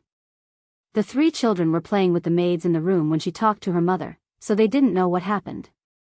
The second son said, "Mother, the doctor in the house is very skilled. Why don't we let him take a look at grandfather?" The 3 girls were only 3 years old. They were quiet and cute. They looked at their mother and 2 brothers with their black pearl-like eyes. She asked in a childish voice, "Is grandfather sick?" Chi Chaolan's tears, which had just stopped, threatened to burst again. If they didn't have children, she would want to live and die with Huang Song. But with children, she didn't dare to do so. Losing their father meant losing their protection. If they lost their mother, they could only live under someone else's roof and suffer. Chi Chaolan pulled herself together and let the 3,000 troops that she kept join the defense. She wasn't good at the art of war, but she was better than ordinary people. Unfortunately, the situation was hopeless. Her struggles were futile. Jiang Pengji passed the battle report to Huang Song. Huang Song was so anxious that he couldn't even speak properly. He bit his tongue several times. "How's the wife?" Jiang Pengji said, "Huayu is a careful and reliable person. He won't hurt your wife and children. They're very safe." Huang Song was still worried. As a man, he held the battle report with reddened eyes. He looked very sad and aggrieved. Jiang Pengji didn't react, but the audience in the streaming room couldn't take it anymore. Midnight eating yellow peach, sob, sob, sob. I suddenly like Huang Song. Eat full. It seems that Huang Song and his wife have a good relationship. It's rare for an ancient man to be like that. Have strength to lose weight. I think that Huang Song's wife played a great role in pledging allegiance instead of committing suicide. Jiang Pengji comforted him. "Since you're so worried, I'll arrange for you to go to Wanzhou as soon as possible." "Your wife will be sent there too?" Huang Song asked, "What about you?" Jiang Pengji said, "There are too many things to do in Hu County, Haozhou, and Qinzhou. I might not be able to go back before the new year." If the people who worked overtime heard this, they would probably be celebrating. They could finally have a good new year. Of course, Han Yu and the others wouldn't be happy if they heard this. Jiang Pengji had come up with a plan on how to govern Changya. It was up to Han Yu and the others to put it into action. "My lord, the accounts are ready." Han Yu handed a thick booklet to Jiang Pengji. To govern Changya, not only did they need people, but they also needed to make a good budget. For example, how much food could the laborers eat in a day, how much they would be subsidized in a month, how much they would be subsidized in a month, and how much they would be subsidized in clothes and fabrics. After all, it was almost winter. They couldn't just let them work in rags. Apart from these, Han Yu also calculated the daily work progress of so many people and finally calculated the expenses needed for the whole governance process. The more detailed the accounts were, the more they could use every cent in the right way to prevent shoddy work, corruption, and favoritism.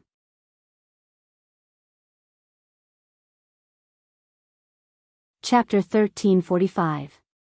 The war outside was in full swing, but the people in the rear were generally not affected much. In order to increase employment opportunities and reduce the damage caused by the unemployed in the country to public security, Jiang Pengji spent money to build more than a dozen official roads after careful study. Workers were provided with 2 free meals a day, and a certain amount of copper money was given according to the amount of work they did. A bolt of linen would be subsidized for 4 seasons of the year. If the workers could complete the construction of the entire road ahead of time, the participating workers could receive an additional 10 days of rewards. Not only could these official roads facilitate the deployment of troops during wartime, but they could also benefit the people in peacetime. For example, the people could transport their excess fruits and vegetables to other places to sell, increasing their additional income. In the past, it would take 10 days to half a month just to walk the mountain roads. By the time the farmers arrived at their destination with their fruits and vegetables, the goods would have long rotted away. Now, it only took 1 day to arrive, and the fruits and vegetables were fresh. Jiang Pengji also encouraged women to work outside to support their families. In addition to physical labor such as building roads, she would also provide other jobs that were more suitable for women. Improving the status of women in society was not something that could be achieved in a short period of time. It would take a long time to reverse the stereotype.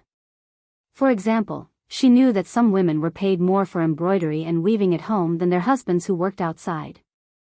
However, the income of these women could only be described as supporting the family, rather than supporting the family. Not only did others not feel that there was anything wrong with it, but even the women themselves felt that they were not the ones who supported the family. It had become the norm to take the initiative to put oneself in a weak position. However, with Jiang Pengji's strong rise, this natural atmosphere was being reversed. It was a good phenomenon after all. There were occasional disturbances along the way, but everything was moving in the direction she had expected. When the convoy escorting Huang Song and the others passed through the border of Wanzhou, everyone felt that the murderous atmosphere in the air gradually faded. It was replaced by a calm and peaceful atmosphere. Huang Song's anxious heart also slowly calmed down, and he began to carefully observe the scenery along the way. Huang Song was sitting in the carriage, reading with his head lowered. He heard the sound of an old ox, and a strange smell drifted in. He frowned slightly and lifted the curtain to look outside.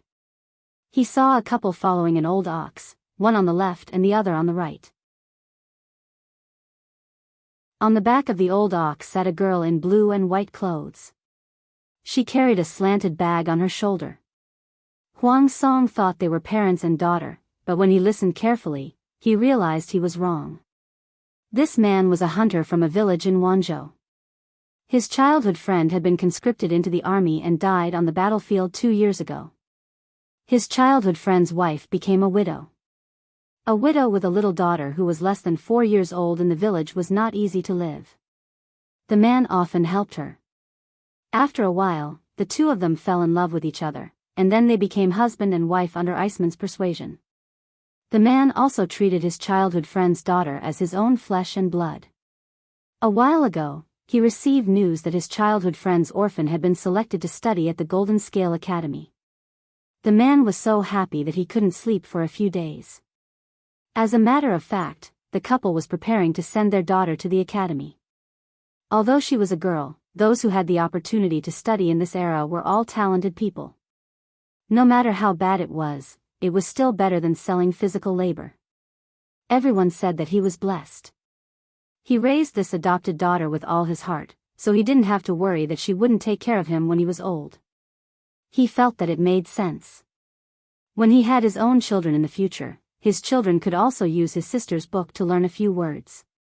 Outsiders did not have such benefits.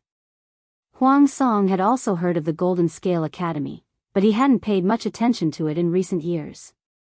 He only knew that it was a private school for initiation. Now that he saw it, he felt that he was wrong. Huang Song lifted the curtain of the carriage and asked the man with a smile, "Big brother, are you going to the market?" When the man heard someone calling him, he turned his head and looked for a long time. Seeing that Huang Song's convoy was heavily guarded, he was so scared that his face turned pale. He said with trepidation, "No, we're sending our child to school." Huang Song asked them to come closer and talk. The couple were both ordinary people, so how would they dare to disobey? Sending your child to school? Huang Song glanced at the girl riding on the cow's back.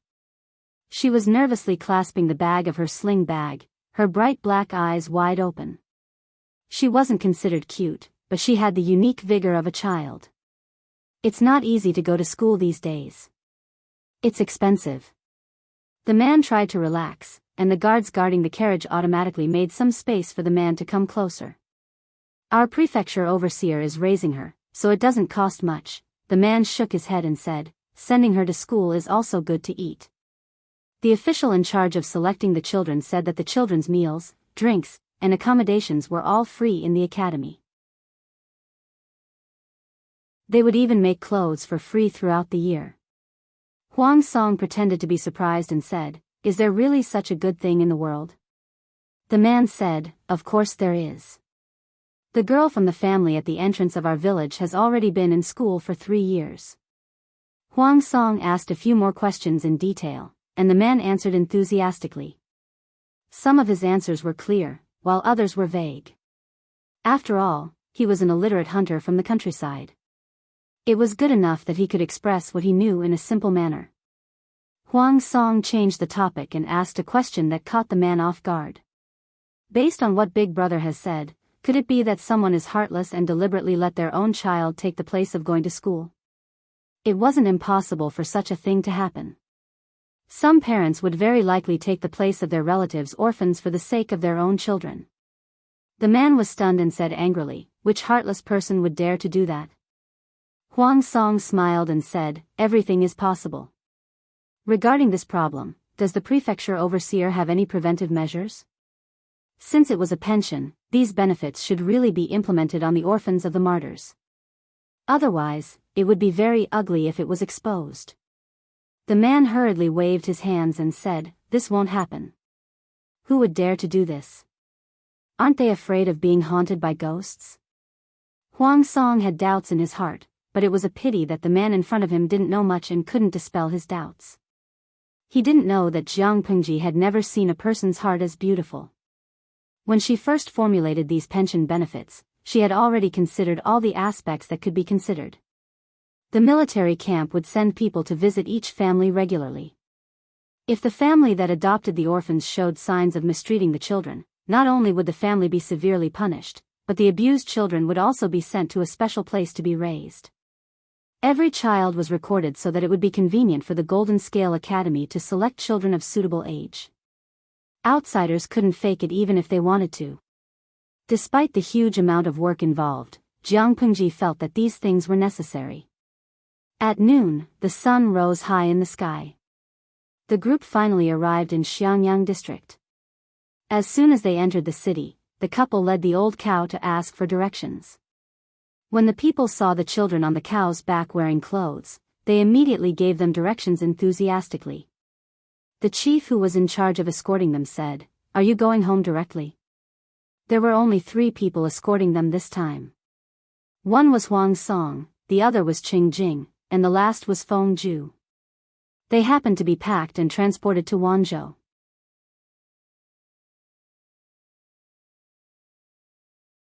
Chapter 1346. Jiang Pengji simply waved her hand and let them return to their respective homes and find their mothers. Whichever family trained such a troublemaker would be punished.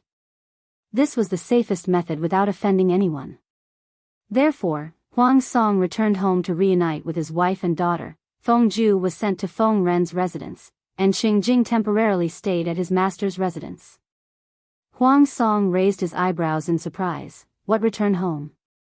The head of the count said, "I just received news that your wife has settled down in the city with a few Langjun and maidens." Huang Song's heart finally relaxed when he heard this. He couldn't help but reveal a relieved smile. "Okay, I'll go back now." When Huang Song arrived in Xiangyang district, Qi Chaolan had already stayed there with her children for 7 or 8 days. When she knew that her husband was not dead and would arrive to meet her in a few days, she almost burst into tears. Qi Chaolan waited for her husband to return happily since he was out of danger. But, when Huang Song arrived at his new home and the old housekeeper let him in, he found that his wife and children were not at home. "Where did they go, madam?" The old housekeeper said. Madam was worried about the 2 young Langjuan studies, so she used her connections to look for a teacher. Who knew that she couldn't find a decent teacher in such a big Xiangyang district? Later, she found out that Master Yuanjing and the other scholars were teaching at the Golden Scale Academy, so she brought Langjun and his wife to participate in the entrance examination. Huang Song came in not long after Qi Chaolan left. The couple missed their long-awaited reunion. Huang Song said with difficulty, "Send them to the entrance examination?" The old housekeeper said, "The Golden Scale Academy announced last year that they wanted to expand the number of students. In addition to the original fixed quota, they added an additional 50 places. As long as they are of the right age, they have the opportunity to enroll. To be fair, these students have to go through the examination." The original students of the Golden Scale Academy were the orphans of the fallen soldiers. Every year, 200 students were enrolled. This year, the conditions were relaxed and there were an additional 50 places. For these 50 places, a group of children competed fiercely, as if they were going to be evaluated. Huang Song frowned and said, "Lanting is really muddle-headed. How can you set this precedent at this time?" Except for a few second generations, Feng Yi and others, the students of the Golden Scale Academy were the orphans of the fallen soldiers. If there were other children with strong backgrounds or resources, wouldn't the gap between the students be widened? It was completely conceivable that the gap between the students would widen, and the atmosphere in the academy would definitely not be as good as before.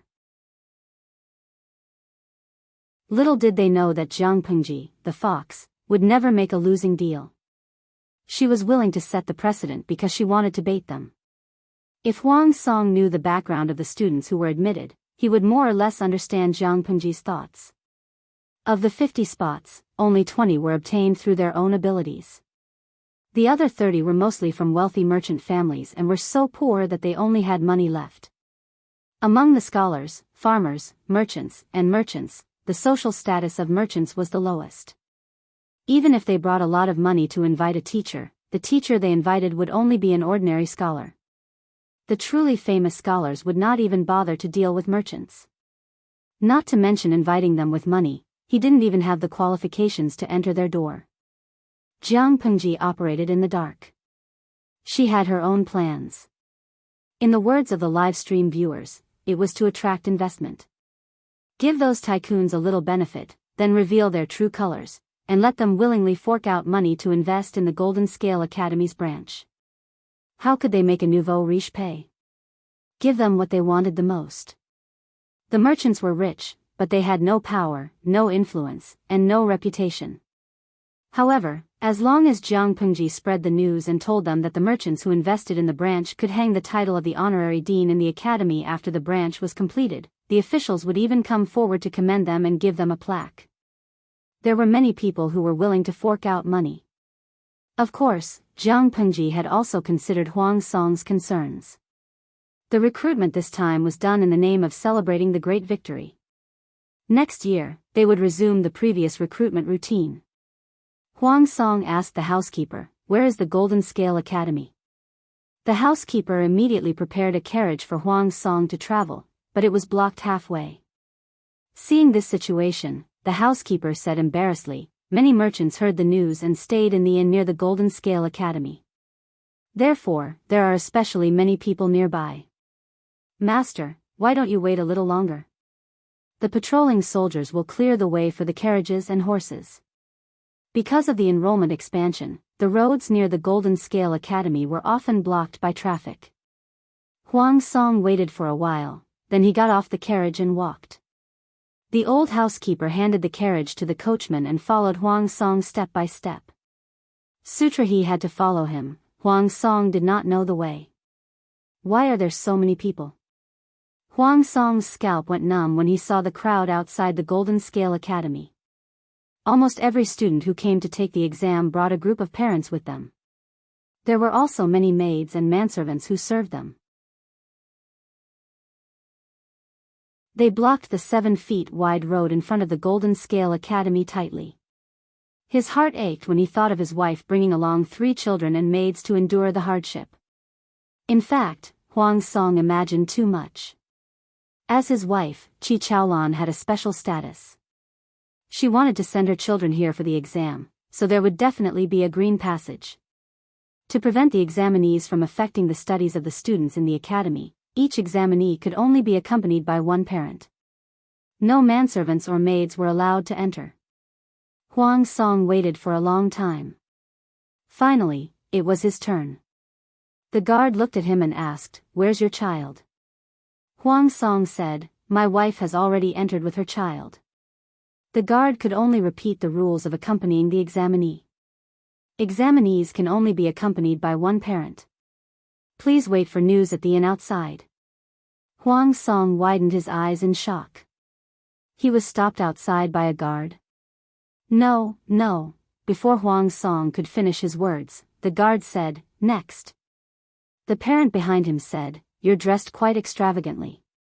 Why don't you know the rules? Move aside. Don't block the way and waste time. My child missed the exam and can't enter the academy. What about your compensation?" Huang Song was speechless. 2 months ago, if you dared to talk to him like this, your head would definitely be smashed. Huang Song was squeezed out of the crowd with a gloomy expression. His clothes were messed up, and the old housekeeper was also dragged into it. "Master, there are too many people. Why don't we go back and wait for Madam?" Huang Song sighed. That's fine. When he was about to return home, he saw a familiar figure standing at the door from afar. The other party was holding a lamp and looking out. Madam. Qi Chaolan brought her child home. Hearing that her husband was back, she almost cried tears of joy. She originally asked the maids to wait for news at the door, but she couldn't sit still and simply waited outside. Hearing a familiar voice, she turned her head to look in the direction of the voice. Biyao. Before she could say 1,000 words, she was already in the other party's familiar embrace. After a long time, Qi Chaolan blushed and said, "This is the main street. I don't want to be a joke."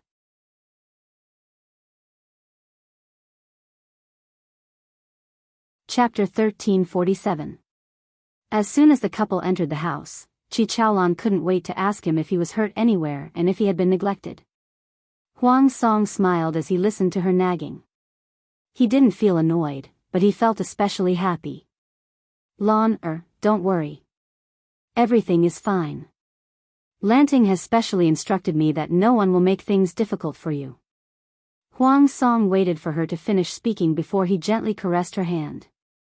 He knew that his wife had lost weight from the touch of her skin. She used to be plump and well-proportioned, but now she was thinner. He sighed softly and said, "I blame myself very much. I have to make you suffer with me in the future. I don't know what kind of situation we'll face," Qi Chaolan said angrily. "I married you because I like you. In your eyes, am I the kind of person who can share joys but not sorrows?" For her, the man in front of her had risked his life to come to her. This was already God's blessing. "Of course, that's not what I meant."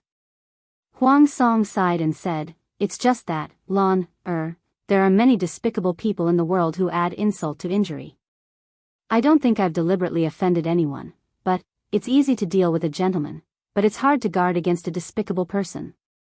Who knows if someone will take advantage of the situation to step on you? You've always been proud. How can you bear such humiliation? I'm not worried about the present, but the future."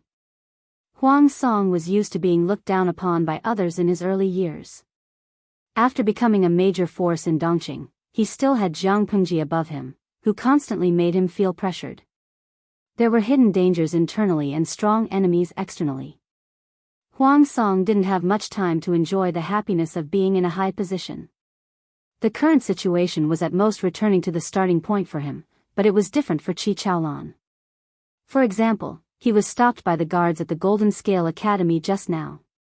Before he could explain himself, he was squeezed out by the crowd. In the past, when he was in power, which guard would dare to do such a daring thing? For things like power and status, one yearned to have it when one didn't have it. When one finally had it and enjoyed the convenience and superior experience that it brought, one suddenly lost it. The strong psychological gap could not be explained clearly in a few words. Huang Song's thoughts diluted the joy of reunion. His eyebrows were tinged with worry.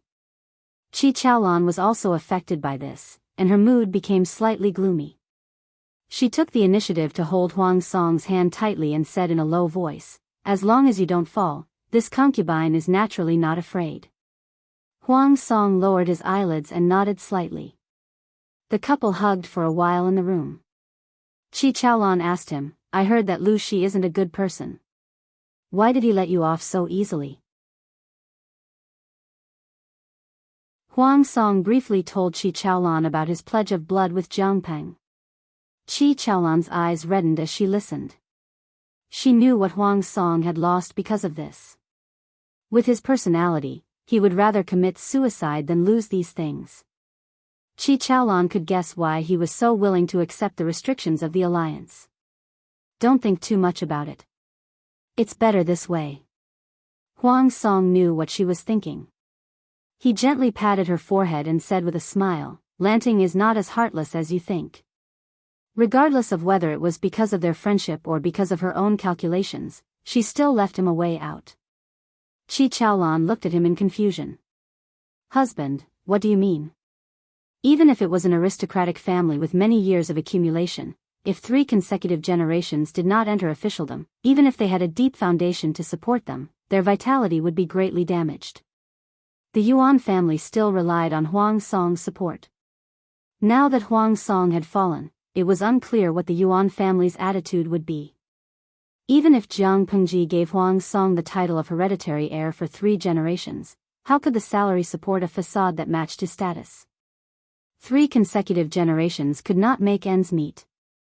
Even if there was a mountain of gold and silver, it would be eaten up.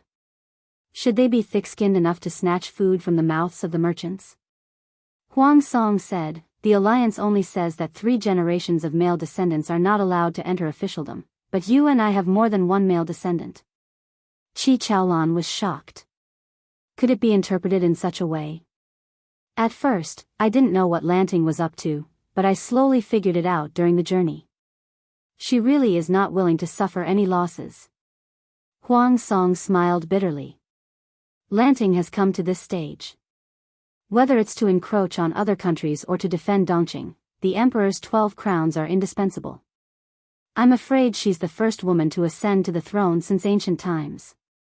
In troubled times, outsiders can ignore her being a woman, but once she establishes a country and proclaims herself as an emperor, some acute problems have to be brought to the surface.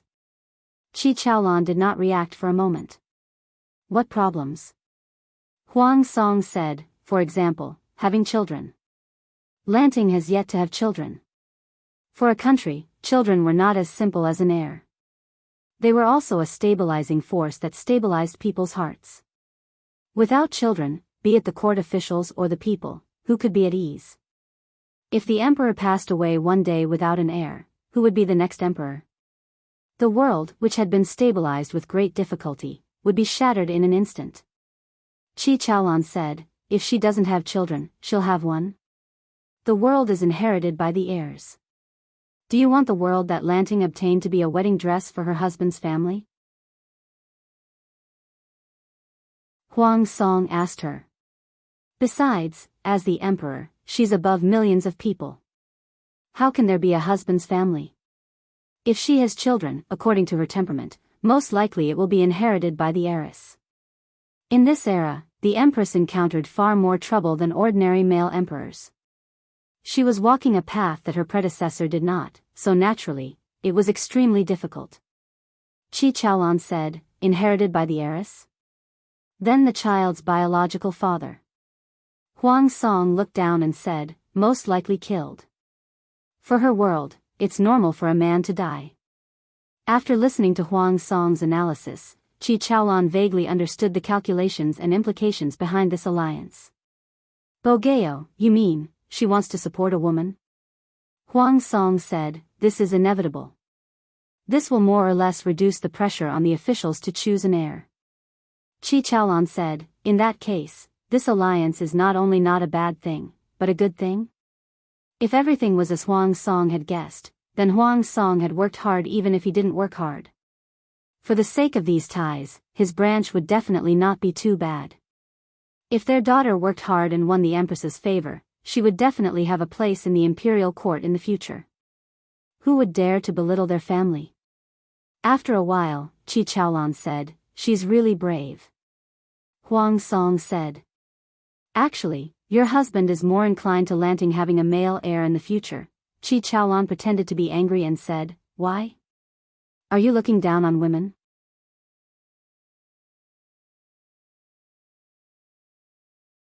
Chapter 1348. In the eyes of the people, an emperor who was diligent was a good emperor. In the eyes of the officials, an emperor who was healthy, smart, serious, and had a long lifespan was a good emperor. A woman's pregnancy was a job that could not be replaced by others. The heir of the country had to be born by the Empress herself. What accidents happened during childbirth? Dystocia, hemorrhage, suffocation of the child, death of the mother. The emperor that they had raised for more than 10 years was gone just like that. How much pain would the officials feel? In her previous life, Jiang Pengji was obstructed by so many officials. The most fundamental reason was not that they thought it was bad for a woman to be the empress. After all, the devil sitting at the top had fought his way out of chaos. How could the officials care so much about the succession of the royal family? The reason why they objected was for the sake of the stability of the country. Changing emperors frequently was harmful. Medical technology in ancient times was not advanced enough. Many children would die prematurely if they had a headache or fever. It was dangerous and time-consuming for the empress to give birth. The efficiency of childbirth was also a flaw. She had never considered it before, but the problem was in front of her. She had to consider it. Qi Chaolan thought about it seriously. The problem that Huang Song mentioned was indeed difficult to solve. Then, she was about to speak when Huang Song interrupted her. Her temperament is like this. As long as she's around, no one can change her mind. No matter what outsiders said about the daughter, would Jiang Pengji listen to them? Huang Song was also happy to watch the show. If the daughter was really set as the heir, he would benefit from it. There was no reason for him to object. Qi Chaolan said, "Today, we should also make thorough preparations." The preparation she was talking about was naturally to raise her daughter like a son. The education that she should receive must not be neglected at all. Huang Song nodded and suddenly thought of his two sons' examination results. He had suffered for the entire afternoon. If the two boys did not pass, wouldn't it be embarrassing for him? What's the result of the entrance examination of Jinlin Academy in the afternoon? Qi Chaolan smiled and said, "This Jinlin Academy is far better than what the outside world says. Even the family schools of the noble families can't compare to it." Initially, she wanted to be thick-skinned and plead with her parents to at least let her child attend the clan school, so as not to delay his enlightenment. Who asked her to not be able to find a decent teacher in the entire Xiangyang district? When she visited the Golden Scale Academy by chance, she was moved and insisted on sending her child here. The two children worked hard. Their brains were better than their father's and they easily passed the entrance examination. Huang Song was surprised. That good? The gentry clans all revered the clan school, and they rarely looked at the private schools outside. However, his wife was full of praises for this private school, the Golden Scale Academy. Qi Chaolan explained the difference in detail. It was good for the clan to have good academics, but the atmosphere was also bad. Most importantly, some of the children of the poor families in the clan could still go to school. Dragons give birth to dragons, phoenixes give birth to phoenixes, and the son of a mouse can dig holes. Children from poor families always had some disgusting habits. Some didn't like to study and liked to form gangs to bully others. No matter if it was knowledge or upbringing, they could never compare to the children of the clansmen who had been brought up by a particular family. Because of these reasons, the teachers of the family would rarely be strict with their students. Naturally, the bad habits of the children could not be quickly corrected. Lady Qi had just learned that the children of the Golden Scale Academy were the orphans of the fallen soldiers, so she was somewhat reluctant. After taking a closer look, she realized that what she saw was very different from what she had imagined. If one didn't get to the bottom of the matter, who would know that those adorable and well-mannered children in the academy all came from commoner families? She didn't know that the Golden Scale Academy was now implementing full-time education. Except for a few second generations, who could attend day school and had special privileges, most of the children were in school. There was also an additional language etiquette course in the curriculum. This change was made because someone found that the children used the unbearable words, f*ck your mother, to scold others during arguments. Where did he learn this vocabulary from? Naturally, it was learned from the quarrel between the neighbors when the children went home to live temporarily. Although it was a small matter, for those great scholars who regarded the Golden Scale Academy as their painstaking effort, it was naturally disgusting. The great scholars who were deeply rooted in the theory of lineage thought that it was the children's lineage that was causing trouble. A hot-tempered scholar lost his temper on the spot. He deeply felt that the Golden Scale Academy should not recruit students from commoner families. The academy provided the best education. Which headmaster of the academy was not a famous scholar with a reputation outside? With such abundant resources, even a sow could bow and salute, but the students they taught actually scolded people, f*ck your mother? Hopeless. However, Master Yuanjing felt that the children's lineage was not the most important. The most important thing was the influence of the environment around them. To teach children well, they should isolate the harmful environment and work hard to create an atmosphere suitable for learning for the students. If not, why would Mencius's mother move 3 times? Master Yuanjing's combat power was indeed not just for show. He alone suppressed all the opposing voices. Due to Master Yuanjing's status in the education world, the great scholar could only bear with it. The group of people discussed urgently again and finally finalized the rules. The children who entered the academy could stay at home for 7 days in half a year, a semester. The parents could visit the children for half a day every month to avoid alienation. If there were special matters at home, they could ask for temporary leave. In addition, the students must live in the academy for a long time. After 1 or 2 years, the atmosphere was indeed better than before. The children studied seriously, and the great scholars who had some grudges were satisfied. Those nitpicky great scholars with obsessive-compulsive disorder could be satisfied, so naturally, Lady Qi was also satisfied. Yes, so I let the children take the exam, and in the end, they even got 2 places. The only thing that made Qi Chaolan reluctant was the academy's boarding system. The parents could only see the children once a month, which made it seem like a visit to a prisoner. Huang Song smiled and said, "You are indeed the child of Lan, You are indeed capable." Qi Chaolan rolled her eyes at him in amusement. Aristocratic families generally raised their daughters well. Although the teaching was also strict, the content was biased. If they wanted to have the right to train their daughter to become an official, the matter of enlightenment should also be put on the agenda. The couple was worried about this matter. In the end, Huang Song thought of a solution. He threw his daughter to Feng Ju. Feng Ju was speechless. Did he think he was a master? Huang Song was not a fool. He knew that Qing Jing was sent to Master Yuanjing's side. He would most likely be arrested. Feng Ju was thrown to his father, Feng Ren. He still had the same temperament. He was definitely an idle person. When he had nothing to do, he would raise his daughter. If Feng Ju knew his thoughts, he would definitely want to beat him to death. However, Huang Song's acting skills were comparable to Jiang Pengji's, and Feng Ju felt a faint sense of guilt towards him. In the end, he still became the teacher of Huang Song's daughter. Both father and daughter are worrisome. Feng Ju let out a long sigh. Teach the child to pass the time.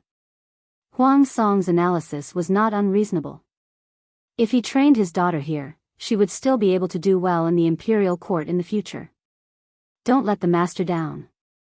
Patting the 3-year-old girl's head, she nodded seriously.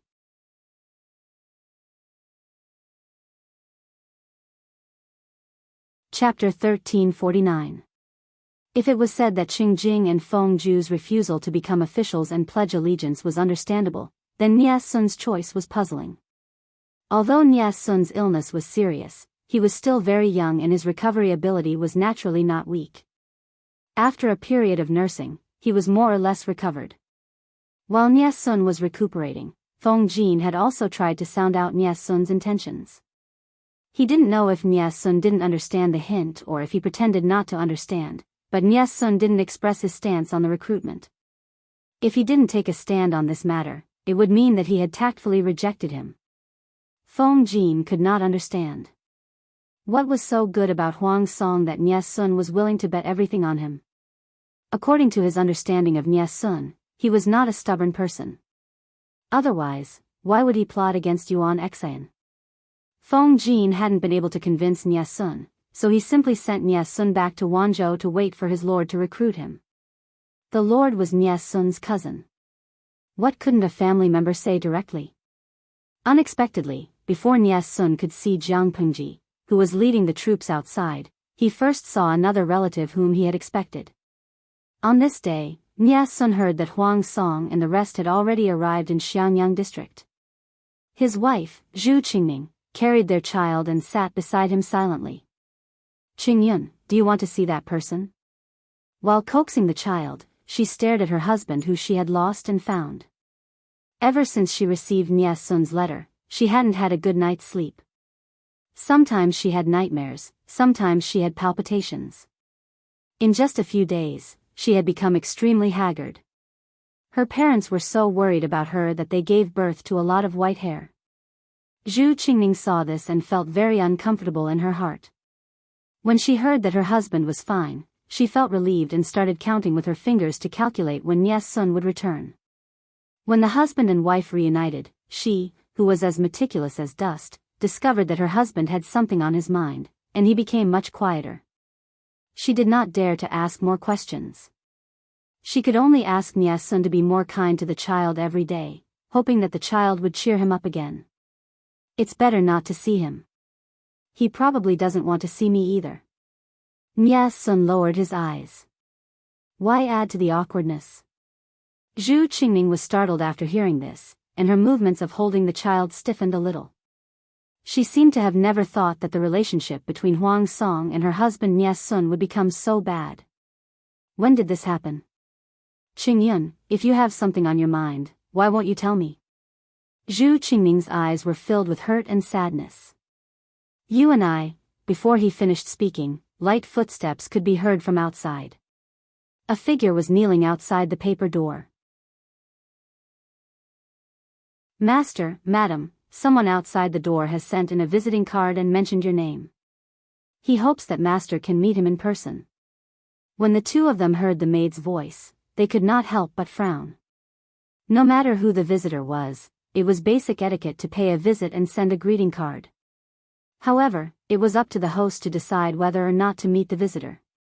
No matter who the visitor was, the other party didn't have the right to name who he wanted to see, and it was rude of the maidservant to pass the message without permission.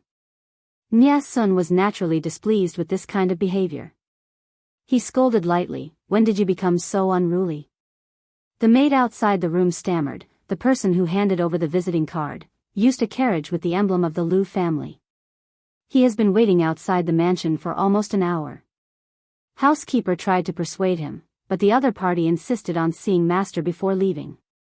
Housekeeper had no choice but to send this servant over to report. Zhu Qingning frowned and said, "What a rude visitor.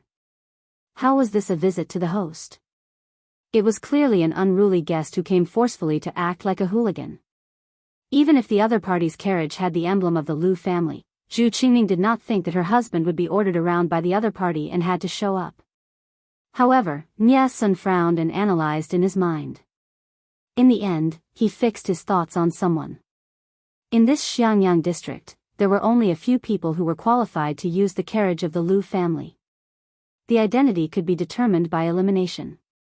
It was either Lu Shi, or Lu Zhao.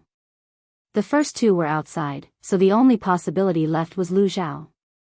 However, he had no interaction with Lu Zhao. Why did the other party make such a scene? Nie Sun said, "Let the distinguished guest wait in the flower hall for a while. I will go over after tidying up a little." There were rules when meeting a guest. Nie Sun slightly fixed his appearance to ensure that he looked energetic before he went to meet the guest.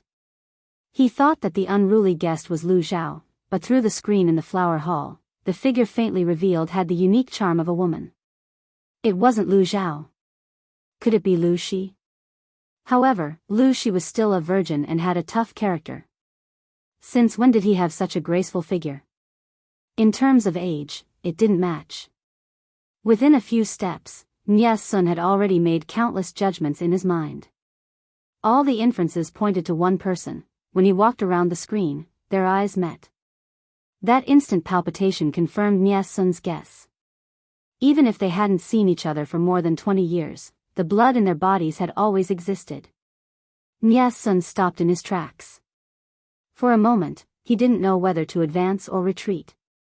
He just looked at the person with a complicated expression.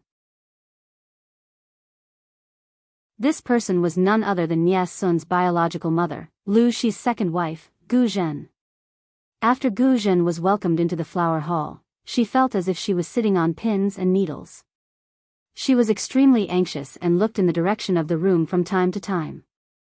The handkerchief in her hand was almost torn by her.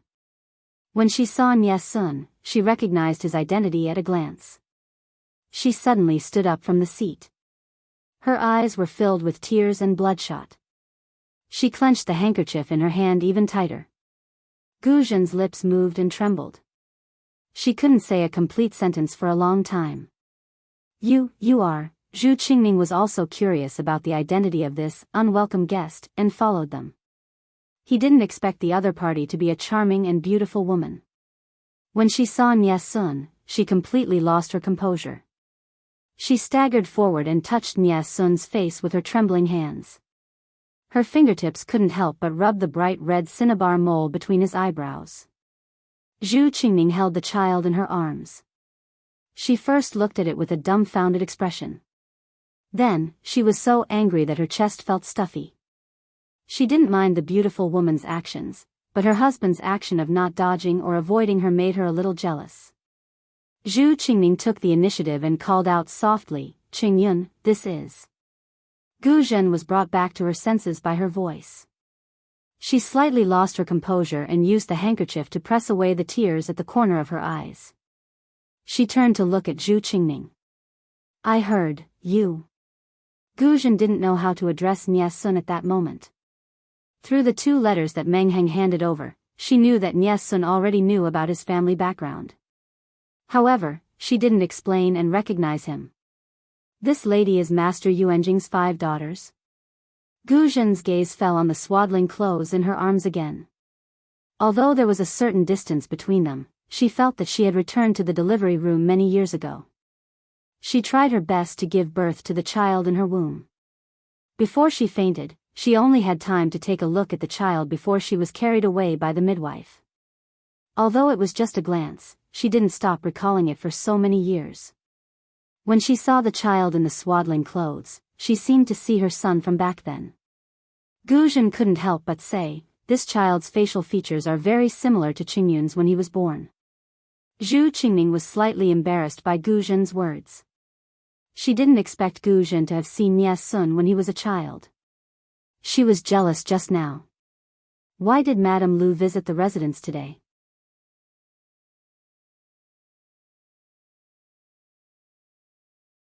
Chapter 1350. Gu Zhen mumbled as if she was afraid of angering Nie Sun. "I heard that you came to Xiangyang district, so I dropped by to take a look." Although she said it was along the way, anyone with a discerning eye could see that she put a lot of thought into her outfit. In order to make her complexion look better, Gu Zhen specially put on delicate makeup. She had a good foundation. She had taken good care of herself over the years and dressed up carefully. She looked like she was only 24 or 25. No wonder Zhu Qingming misunderstood. Nie Sun sighed, "Madame Lu, you've seen me." Gu Zhen's face turned pale. Nie Sun only said half a sentence, but the rest was definitely an excuse to chase her away. "You don't want to see me that much?" In a trance, she felt her heart ache so much that she couldn't breathe. Zhu Qingming broke out in a cold sweat for her. Nie Sun said, "It's not that I don't want to see you, but you and I are not the same kind of people. What can I do even if I see you?" The calmer his tone was, the worse Gu Zhen felt. Her tears that she had finally stopped broke down instantly. "How can we not be the same kind of people?" Gu Zhen grabbed Nie Sun's shoulders with both hands and cried with her head down, "Do you know what happened back then was what I wanted? Every time I think of it, I want to cut Meng Zhan to death. If it wasn't for him, how could we have been separated for so many years?"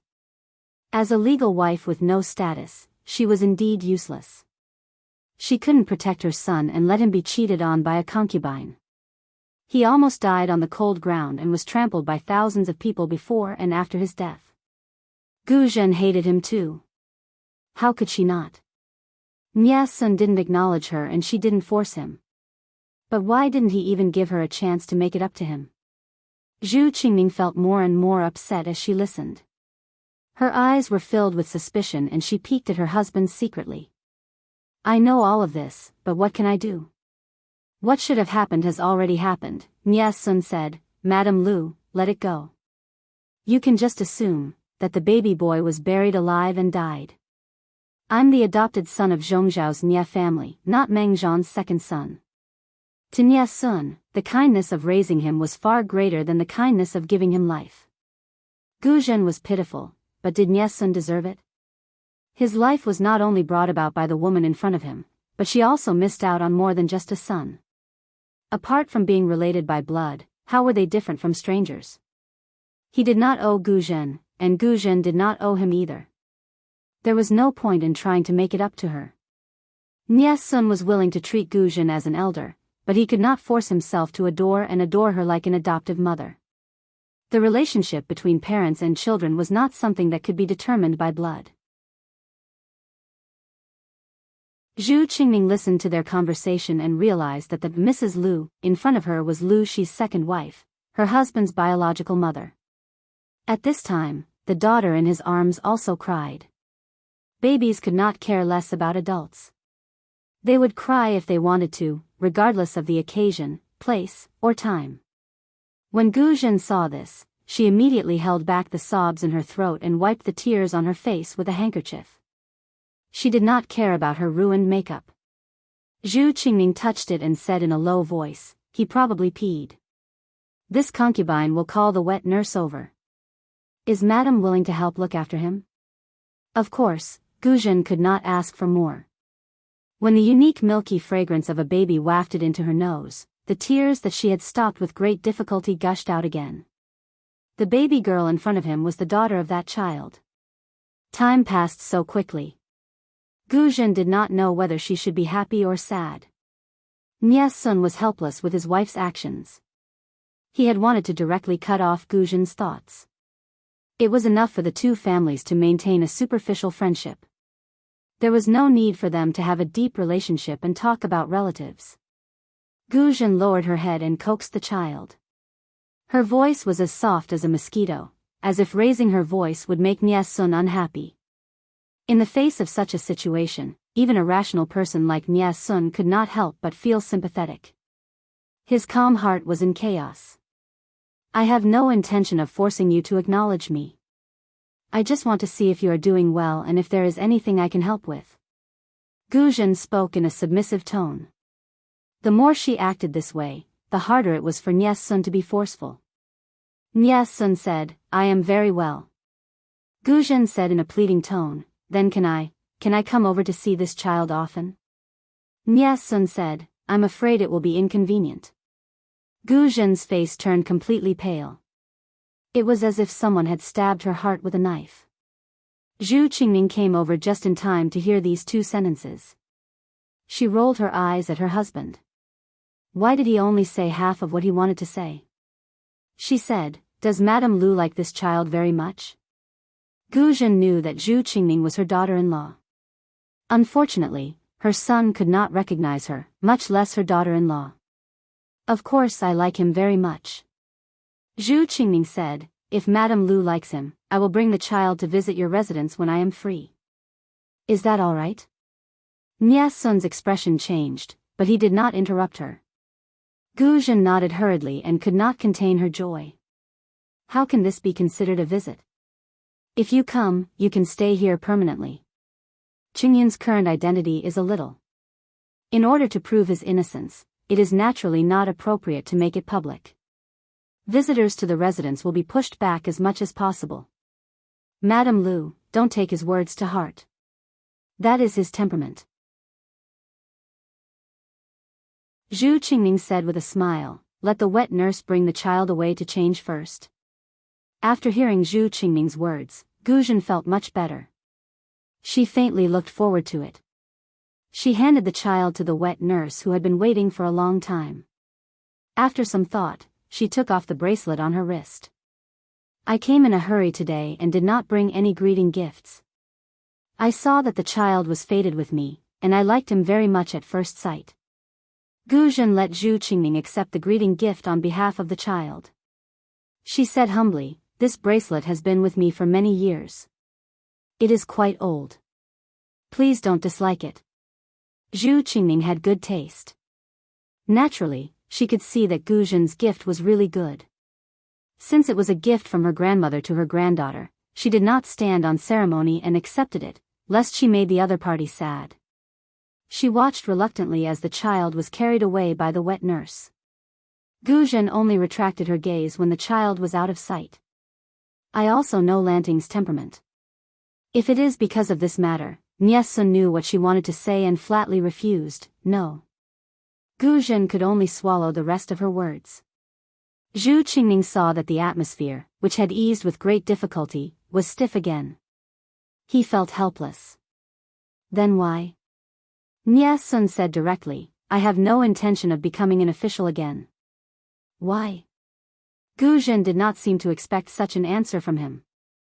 She could not help but ask, could it be that Lanting is unwilling? Sun was Jiang Pengji's biological cousin in name and by blood. They were a family. It was not to say that they were completely biased, but they would secretly take care of each other. Huang Song had already been defeated. What was wrong with Sun, as an old official, choosing a new master to assist? Sun looked down and said, no, it is my own reason. No matter how terrible Yuan Xian was or what disagreements he had with Sun, the only person who could deal with him was Huang Song. However, Sun had bypassed Huang Song and plotted to kill Yuan Xian. No matter what his reason was, at the end of the day, it was also a betrayal to Huang Song. At the same time, it was also the most taboo action of a person in a high position. Who would not be disgusted if officials killed each other because of personal disagreements? When Sun made up his mind to kill Yuan Xian, he had already made a decision. If Huang Song won, he would resign from Huang Song and live in seclusion.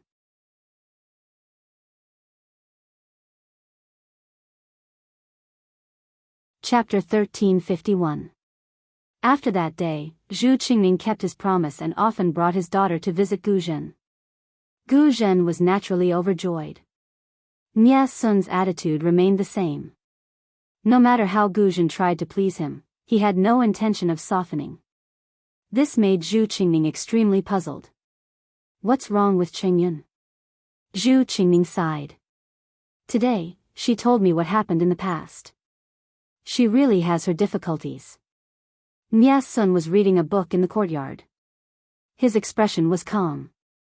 Zhu Qingning approached him with a smile and curled up into a ball in his arms. Disturbed by his wife's childish behavior, Sun could only free one hand to hug her and the baby in his arms tightly. Zhu Qingning used a gentle voice to slowly recount what he heard and sighed at the end. Qingyun, there are all parents in the world. She really has her difficulties. Can't you be a little more soft-hearted? After all, Sun was the person who slept with him. Zhu Qingning understood him the best. There was one thing that she did not understand. He was obviously kind to Gu Zhen on the first day, but he became cold after a few days. Wunyang, the hearts of people in this world are not as simple as you think. You are so innocent and gullible. How can your husband rest assured? Sun hugged her with one arm and rested his chin on her shoulder. His voice was a little tired. According to what you said, she did have her difficulties back then. But speaking the truth doesn't mean that she didn't hide anything. It's good for you to bring the child to visit her in the future. Just don't connect me with her anymore. Sun's temperament was different from ordinary people because of his childhood experience. His adoptive parents had no children and treated him like their own.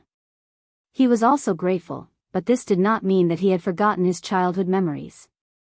That memory would not fade even when he was old. That year, he was dug out from the soil.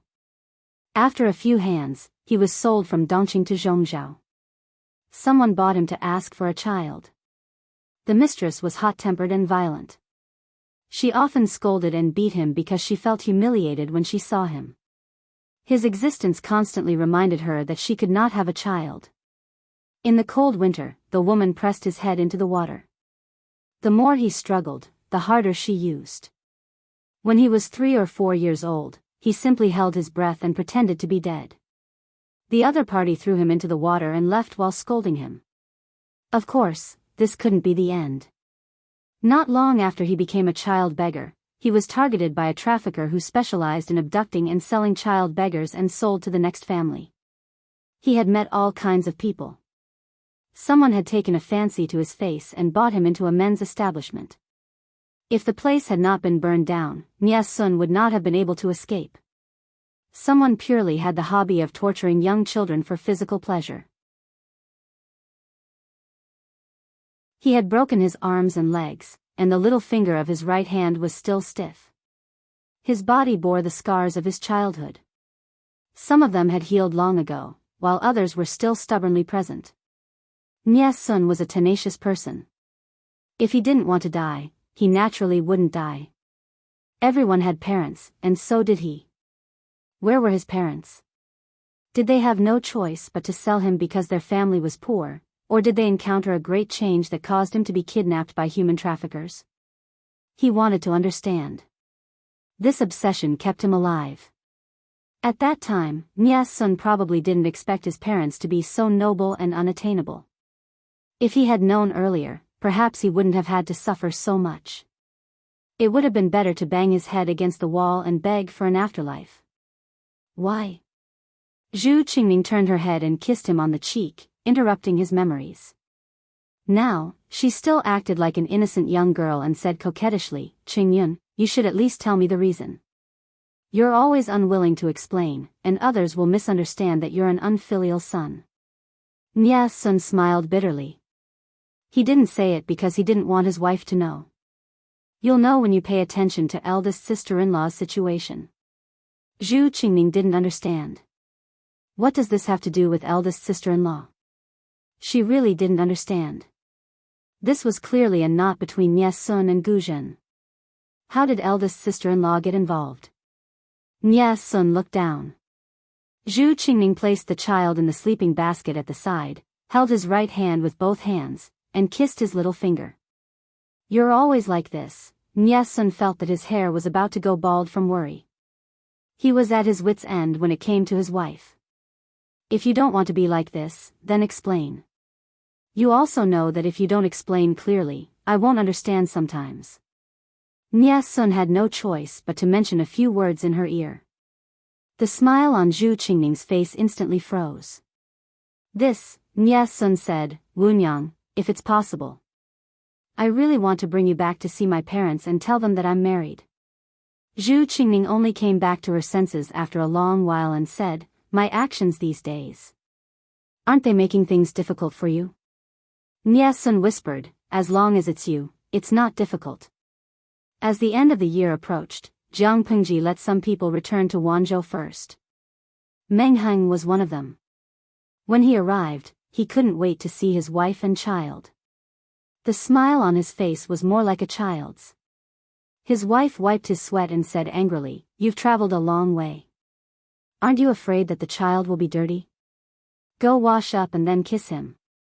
Meng Heng could only obey. He took a comfortable bath and changed into new clothes. He asked about the situation at home, and his wife told him everything. "Is Qingyun being taken care of?" Meng Heng asked. Although the two brothers didn't acknowledge each other as relatives, Meng Heng felt guilty towards Nie Sun. After all, they had schemed against each other, and now it was time to make up for it. His wife wanted to say something but stopped. Meng Heng asked her, "What's wrong? Is there someone making things difficult for Qingyun?" "No, it's just. But what?" Meng Heng ate some pastries to fill his stomach while he looked at his wife with concern. His wife twirled her handkerchief in a dilemma. A while ago, mother-in-law went to the manor to visit second brother and sister-in-law. She didn't have a good time. Meng Heng wasn't surprised. This is in line with Qingyun's temperament. If they were to acknowledge each other and have a family reunion right away, Meng Heng would feel that Nie Sun had been possessed. His wife recounted the events of that day once more. She and Zhu Qingning were close friends and sisters-in-law, so there were some topics that were not taboo. The two sisters-in-law had the same opinion. They were both mothers, and they always felt that Nie Sun was too cold. Meng Heng listened and clicked his tongue. After so many years, she still has the same temperament. His wife lamented, brother-in-law indeed had a hard time in his early years, but there's no lack of parents in the world. How can he be so cold-hearted? Meng Heng said, "Mother, if you continue like this, Qingyan's heart will only become harder and colder." His wife was dumbfounded. Mother-in-law treats him so well, it depends on the situation. Mother has been in Wanzhou for a while. Not to mention sending people to the manor. Has she ever asked about you and the child? His wife was stunned and said, that she hasn't. Not only had she not, she had once brought the child to the manor to pay her respects, but the maid had said that he was already asleep. Later, she and her sister-in-law, Zhu Qingning, went to the manor together and met her mother-in-law for the first time. She was really beautiful, and it was hard to tell her age. Meng Heng sighed. "I told mother that Qingyun is still alive." "How long has it been?" His wife still didn't understand, and Meng Heng wasn't in the mood to explain.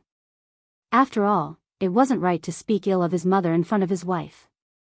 Was Guzhen a good mother? To Lu Shi, she was probably the best mother in the world. Not only was she good with her words, but she was also good with her actions. To the two brothers, she would always be good with her words, and she would only tell others how good she was. Before Meng Heng wrote to Guzhen, she didn't know that her youngest son was still alive. On the surface, Meng Heng was her only son. But what was her attitude toward her eldest son? He lived in the Meng residence as a son of a concubine and was constantly on guard against his father's concubines. In order to save himself, he was willing to become a hostage and live in Shangjing. The Meng residence basically didn't give him any expenses, and he had to pawn a few items from when he was 1 year old to barely make ends meet. He studied in a private school and had a high cultivation level. While studying, he sold his calligraphy and paintings to earn some pocket money. Once, he wrote a letter full of hope to his mother, hoping that she would take pity on him and take care of him. Guzhen took care of him and sent him 100 taels of silver. Other than the money, she didn't say anything. At that time, Meng Heng already had a sense of honor. His face was burning as he held the money his mother gave him. The boy's servant said, "Madam, did you think that Lang Jun was begging her?" Meng Heng, who was 11 or 12 years old, felt that his pride and dignity had been shattered by his mother. He begged for this money. He begged for his birth mother's care and love, and in the end, he got money.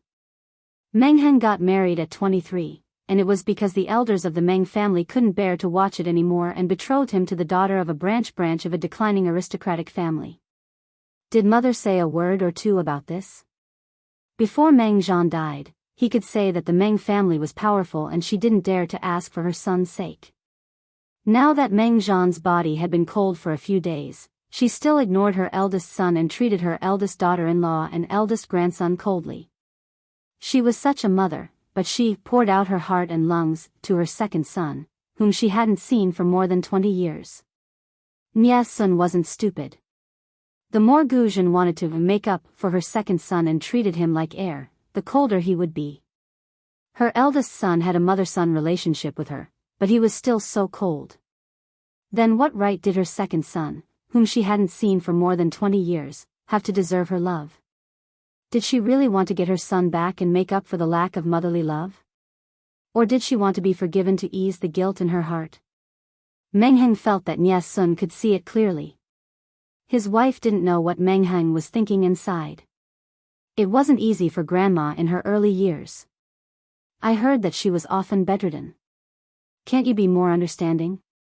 It wasn't easy for the daughter of the Gu family to get to where she was today. She doesn't want to take medicine to cure her illness. Can others force her? Meng Heng said. It wasn't easy. Maybe it was. His wife looked dissatisfied. How could her husband say that? Although mother was the daughter of the Gu family in her early years, her treatment was similar to that of the legal aunt. Otherwise, she wouldn't have married into the Meng family in the past. I asked some elders and they said that the legal aunt treated mother really well. The people who were part of her dowry were all her confidants and all of them were capable. Meng Heng said, after that, she remarried to Lu Shi. Everyone in the Lu family respects her. Now, the Lord has earned her the position of Empress Dowager. As her sons, it's best for us to maintain our current situation if it's for her own good.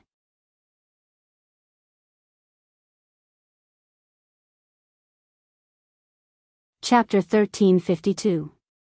Because Nie Sun had told the truth, Zhu Qingning felt uncomfortable facing Gu Zhen. In order not to expose herself, she could only reduce the frequency of her visits to the manor. She did not stay for long each time. Zhu Qingning was also a woman who had been a daughter and a mother. She could tell what a mother who truly loved her child was like from her words and actions.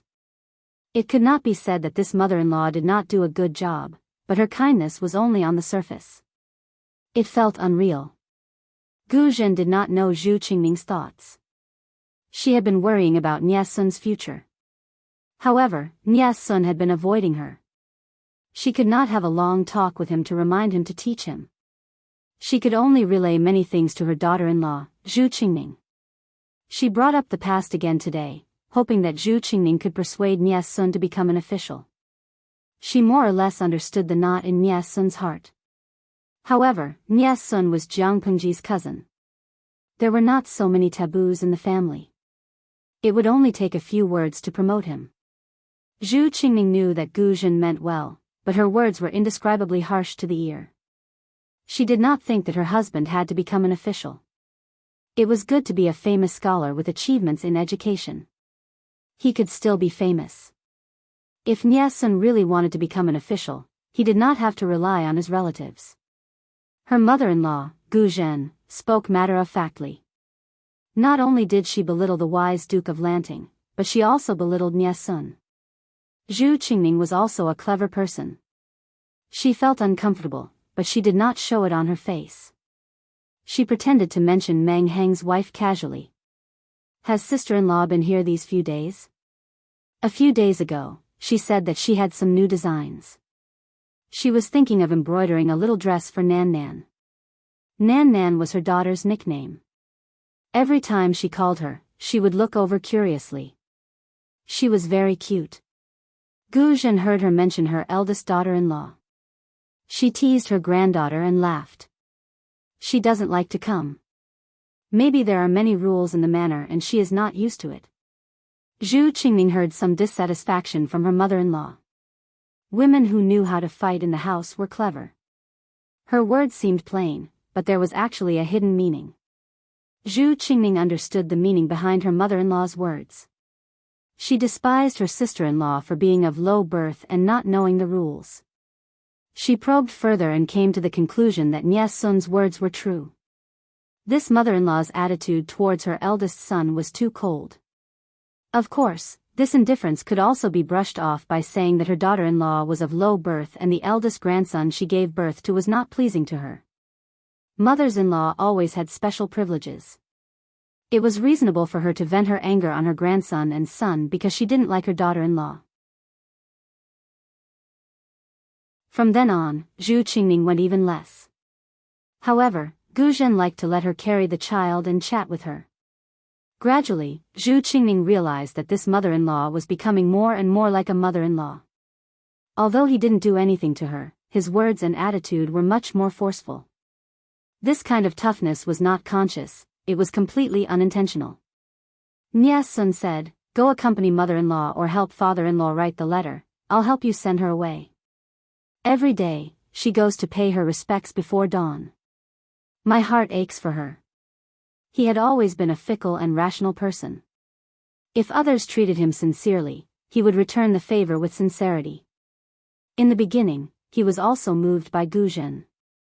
However, after calming down and looking at her attitude towards his elder brother and himself, his warm heart turned cold. He could treat her as an ordinary elder, but he really couldn't force himself to be a loving mother and a filial son. Zhu Qingning said, "Mother-in-law won't be angry because of this, right?" She had been married to Nie Sun for so long, but she had never played the role of a daughter-in-law. However, when she was in the boudoir, she had heard how difficult it was to serve a mother-in-law. What's she angry about? Nie Sun said, "The Duke of Lanting will be back soon. I reckon he won't be in the mood to care about us." If Nie Sun was a little more stupid, he would probably be moved by Gu Zhen's actions. Unfortunately, he was too perceptive and saw things too clearly. Jiang Pengji was scheduled to return after the new year, but the construction work outside was on the right track earlier than expected, so she returned early. That day happened to be the 25th of the new year, the day the Golden Scale Academy had a half-year holiday. It was rare for Nie Sun, the homebody, to go out. The entire Xianyang district was immersed in a sea of celebration. Various shops also imitated the reception house and introduced discount activities. Those who don't know would think it's the new year. Nie Sun chuckled. His smile didn't reach the bottom of his eyes, but there was a bit of absent-mindedness in them. Perhaps, this is what the people want. Zhu Qingning looked at the young general, who was riding a horse slowly in the distance. He was like the unruly and unrestrained youth in Langya's Pear Blossom book. Jiang Pengji did not change back into her female clothes. She was still in her military attire. She looked mighty and extraordinary. Who knew how many infatuated men and resentful women she had provoked? Zhu Qingning leaned against the window and rested his chin on his hand as he lamented, "My foresight back then was really not bad." Nie Sun felt that something was wrong. What foresight? Zhu Qingning chuckled and joked, "One year during the flower festival, my father intended to choose a husband for me. I took a fancy to her at first sight." Nie Sun. Who? Which little demon? Zhu Qingning said, "My father said that the Duke of Lanting and I were not compatible and refused to tell me the reason. Later, I found out that the ideal man was a girl." Nie Sun, Yaya, the little girl in his arms spat out a big bubble. When the bubble burst, she secretly rubbed her saliva on her father's clothes. Zhu Qingning smiled mischievously. "Lang Jun, are you jealous of this?" Nie Sun took a deep breath and waved his hand weakly. "I don't care about women." Whether the woman referred to Zhu Qingning or Jiang Pengji, it was up to the benevolent and the wise to the wise. The return of a portion of Jiang Pengji's troops was a major event that shook several prefectures. Feng Zhen and the others were so angry that they gritted their teeth. She did not even let people celebrate the new year in peace. Was their lord not sincere? They cursed in their hearts but smiled on the surface. How infuriating. Did anything major happen while I was away in Wanzhou? Even though Jiang Pengji's energy was frightening and she had ridden a horse for a long time, she still looked tired. Overall, she was in good spirits. Naturally, there was nothing. The rear and front lines had maintained a certain frequency of communication. If something had happened, she would have known long ago.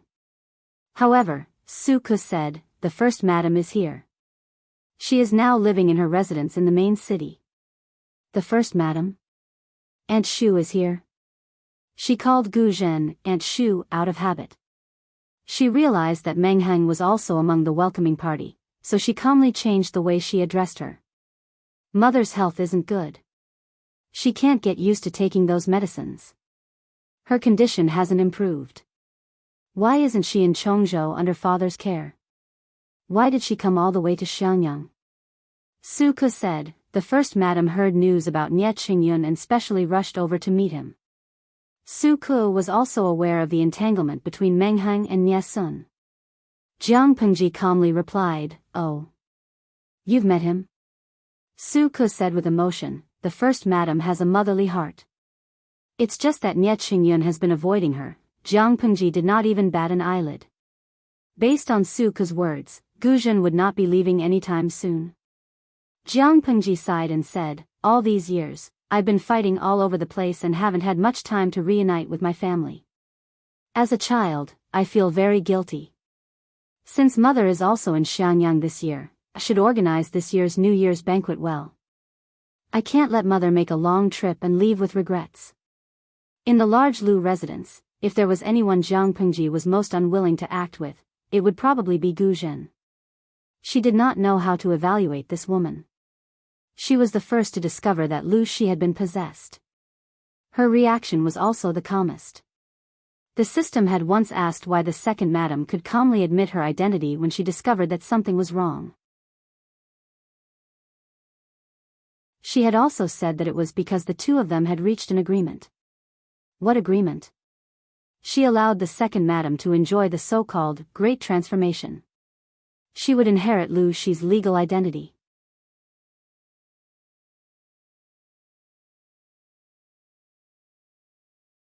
Chapter 1353. To some extent, Jiang Pengji and Nie Sun were the same kind of people. She seemed unreasonable because she was too rational.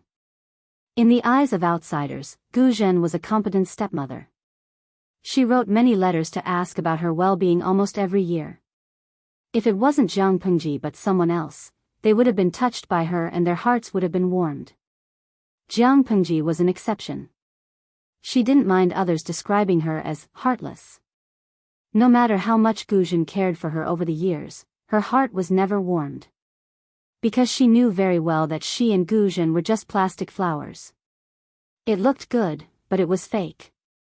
What was real couldn't be fake, and what was fake couldn't be real. Gu Zhen knew in her heart that Jiang Pengji was not the Lu Shi she had raised.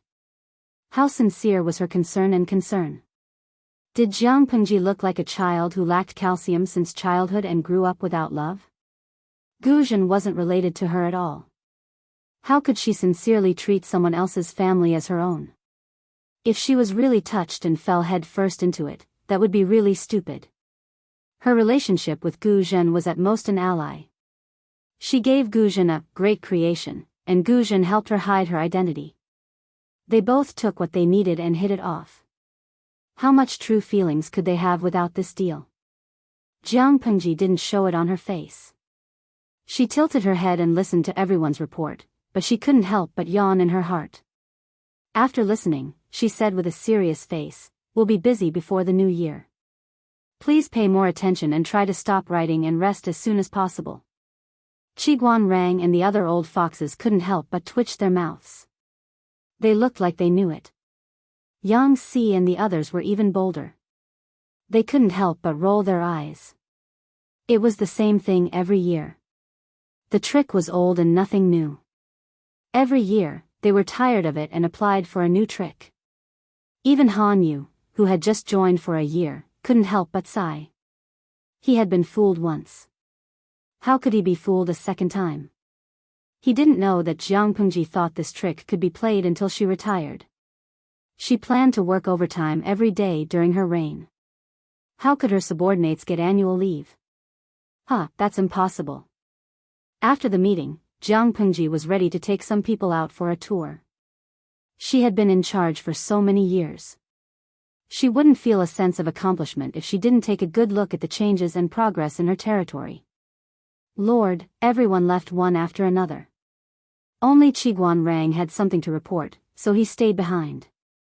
Jiang Pengji asked, Lady Takshu is still locked up and waiting for my lord's punishment, Qiguan Rang said. Do you want to go and take a look, my lord? She's a poor woman, too. But who asked a pitiful person to have a hateful side? In any case, we used to be master and servant.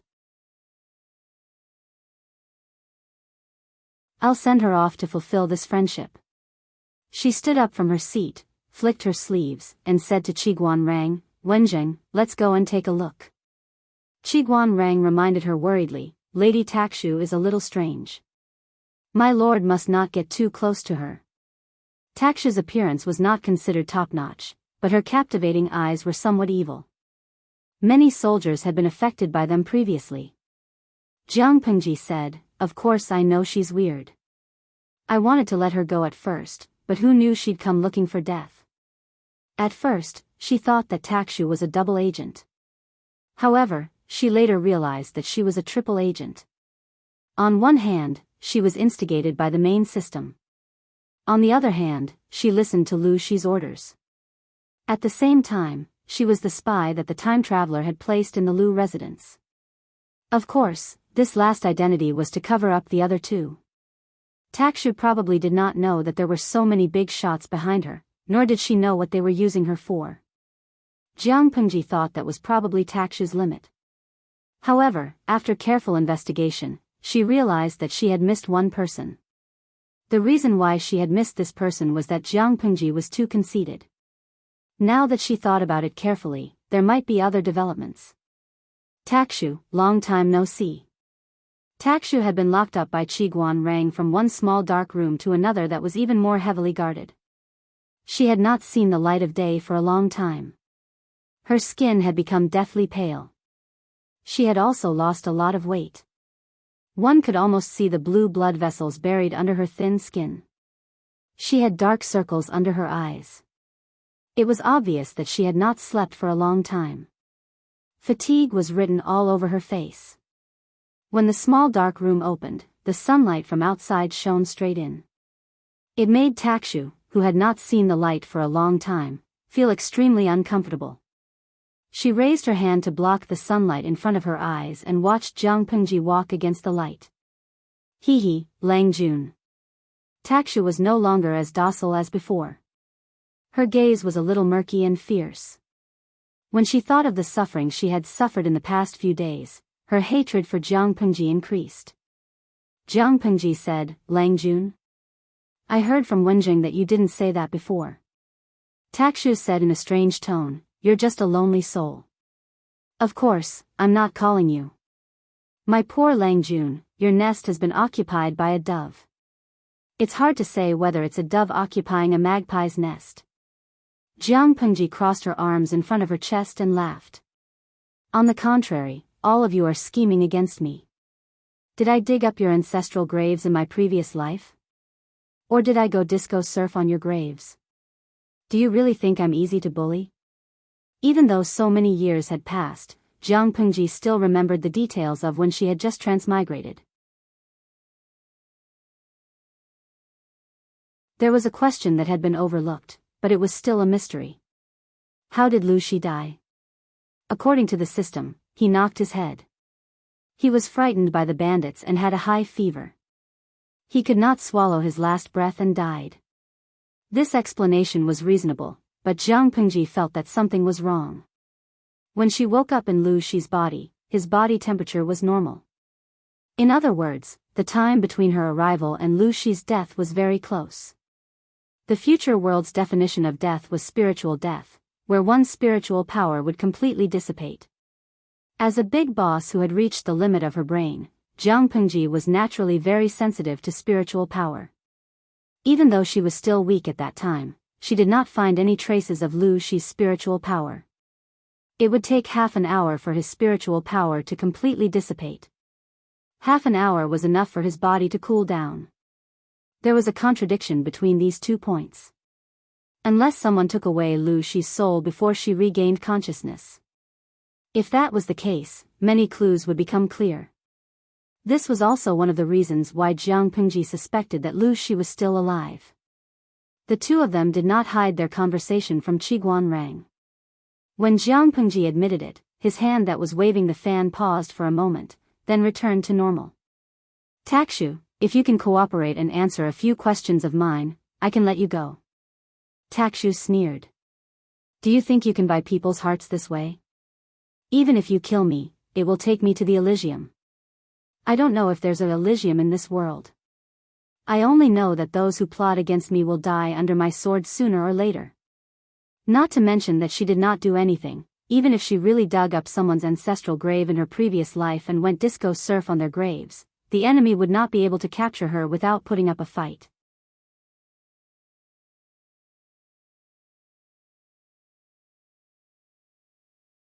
Chapter 1354.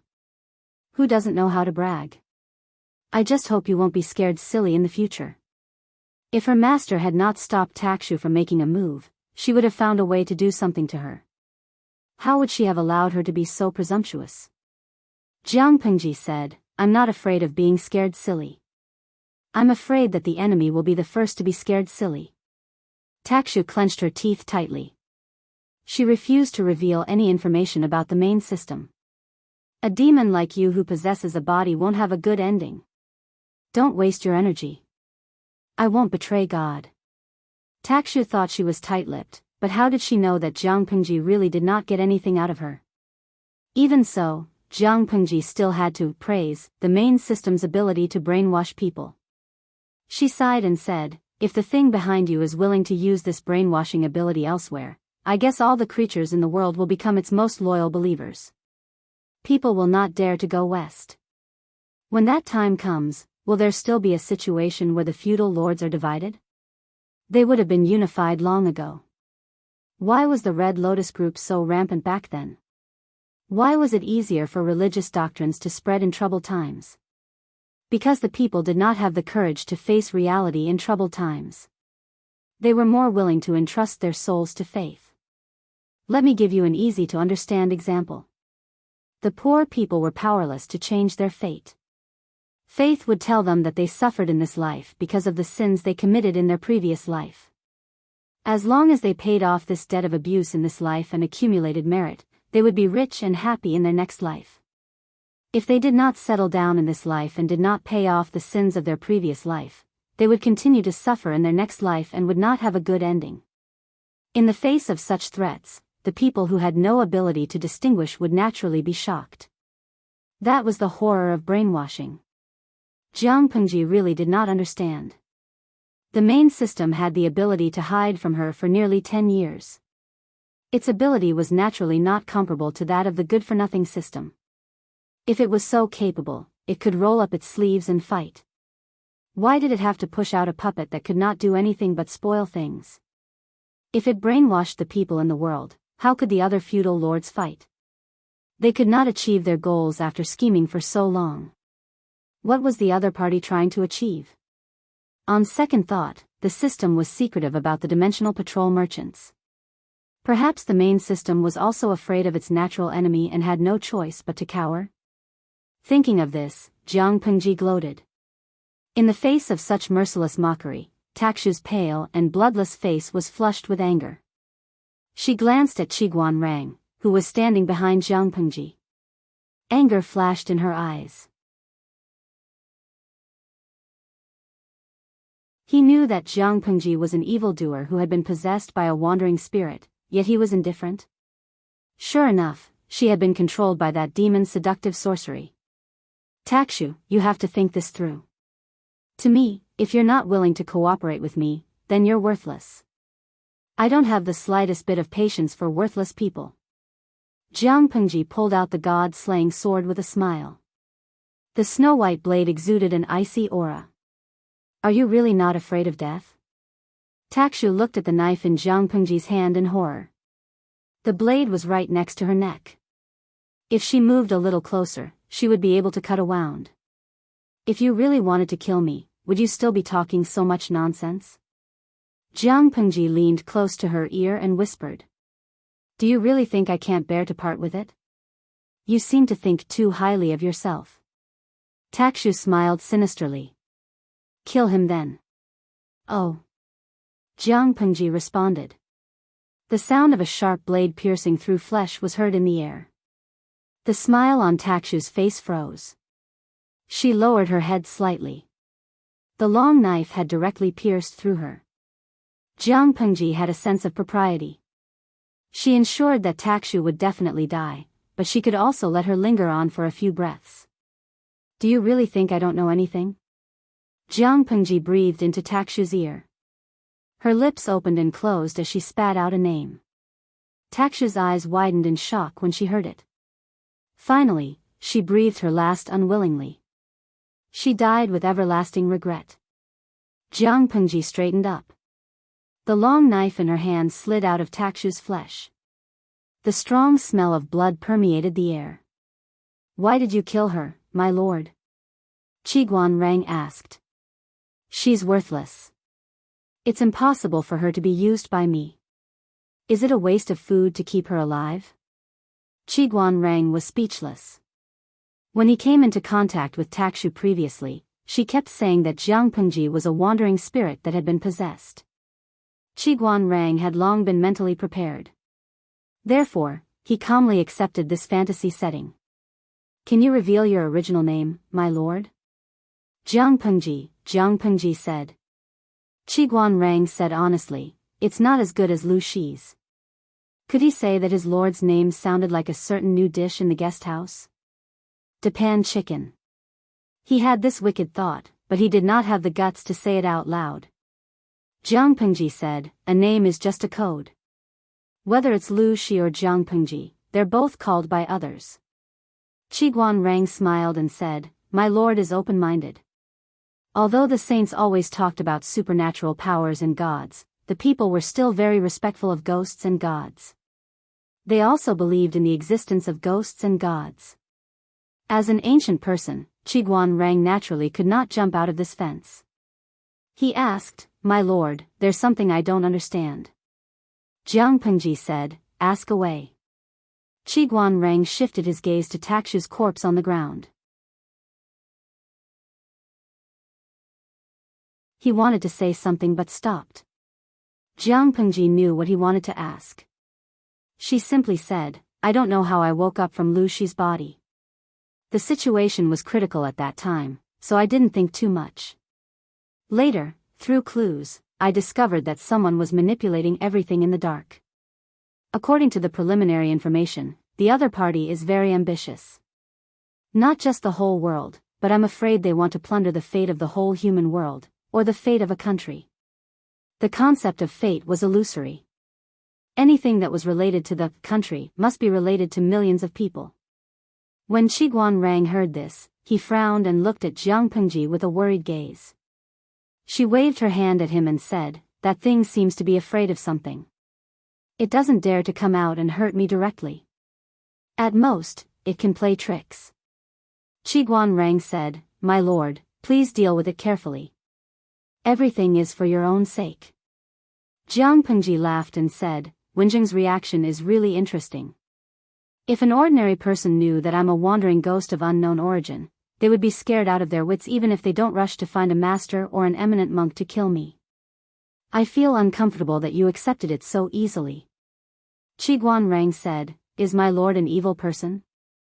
Jianghu shook her head. "Although I'm not considered a good person, I can't be considered evil either. At least I have a clear conscience in the things I do."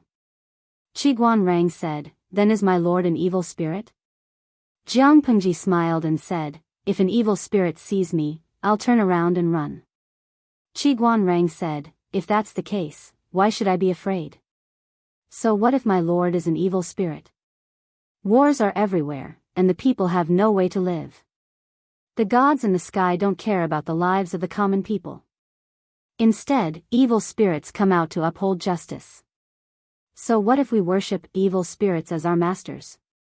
The gods and Buddhas don't care about the lives of the living. Evil spirits come out to unify the world and return peace to the people."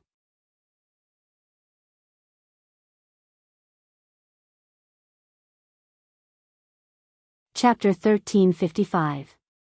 Qiguan straightforwardness made Jianghu smile. She said, "Wenjing, are you willing to be my right-hand man in your next life?" The angelic Qiguan fell silent. He frowned as if this was a difficult decision for him. It was obvious that a promise could make Jianghu happy. This life was this life. Who knew that in the next life, Qiguan would put on a serious expression? He sighed. "Is it not enough for you to be a slave in this life? Do you want me to be your slave?" Jianghu was speechless. "Look at you. What did I do to you? Do you want me to be your slave? Can you plow the fields or pull the cart?" Qiguan thought about the mountain of work that piled up every day. He couldn't help but grieve. "I misspoke. I'm worse than a slave." Jianghu was speechless. She had only stood him up for 7 to 8 years of annual leave. It didn't even add up to 2 months. He was really resentful. Qiguan said, "If there's a next life, Rang should be more careful. I can't sell myself for a few hundred taels of silver." Why did Qiguan fall into Jianghu's trap? Wasn't the fuse a few hundred taels of silver? Jianghu was as evil as she was now. She saw Qiguan's potential and bought him for a few hundred taels of silver. "Mr. Wei is looking for a son-in-law, but Wenjing has no assets. Which do you want to cut?" At that time, Qiguan was ordered by his teacher to travel thousands of miles to Hejin County to visit Wei Yuan. He wanted to use his connections to see if he could get an empty position in the officialdom. He was considered an official now. Whatever opportunities he had in the officialdom would depend on his own abilities. Unexpectedly, Wei Yuan's backyard was ruined by Meng Liang's friends. Wei Yuan's eldest daughter was unfortunately affected and lost her chastity. Wei Yuan was worried about his eldest daughter's marriage. He took a liking to Qiguan Rang. Before he could test Qiguan Rang, two uninvited guests climbed over the wall. It was Jiang Pengji and Feng Jin's appearance that completely disrupted Qiguan Rang's original life trajectory and arrangements. Once they met, it would be a lifelong mistake. It had nothing to do with romance or romance. Now that he thought about it, it was still vivid in his mind. It was impossible to organize a decent wedding without money. Even with his father-in-law, Wei Yuan, secretly subsidizing him, Qiguan Rang was still struggling to make ends meet. Jiang Pengji's actions at that time could be described as profiting from a burning house.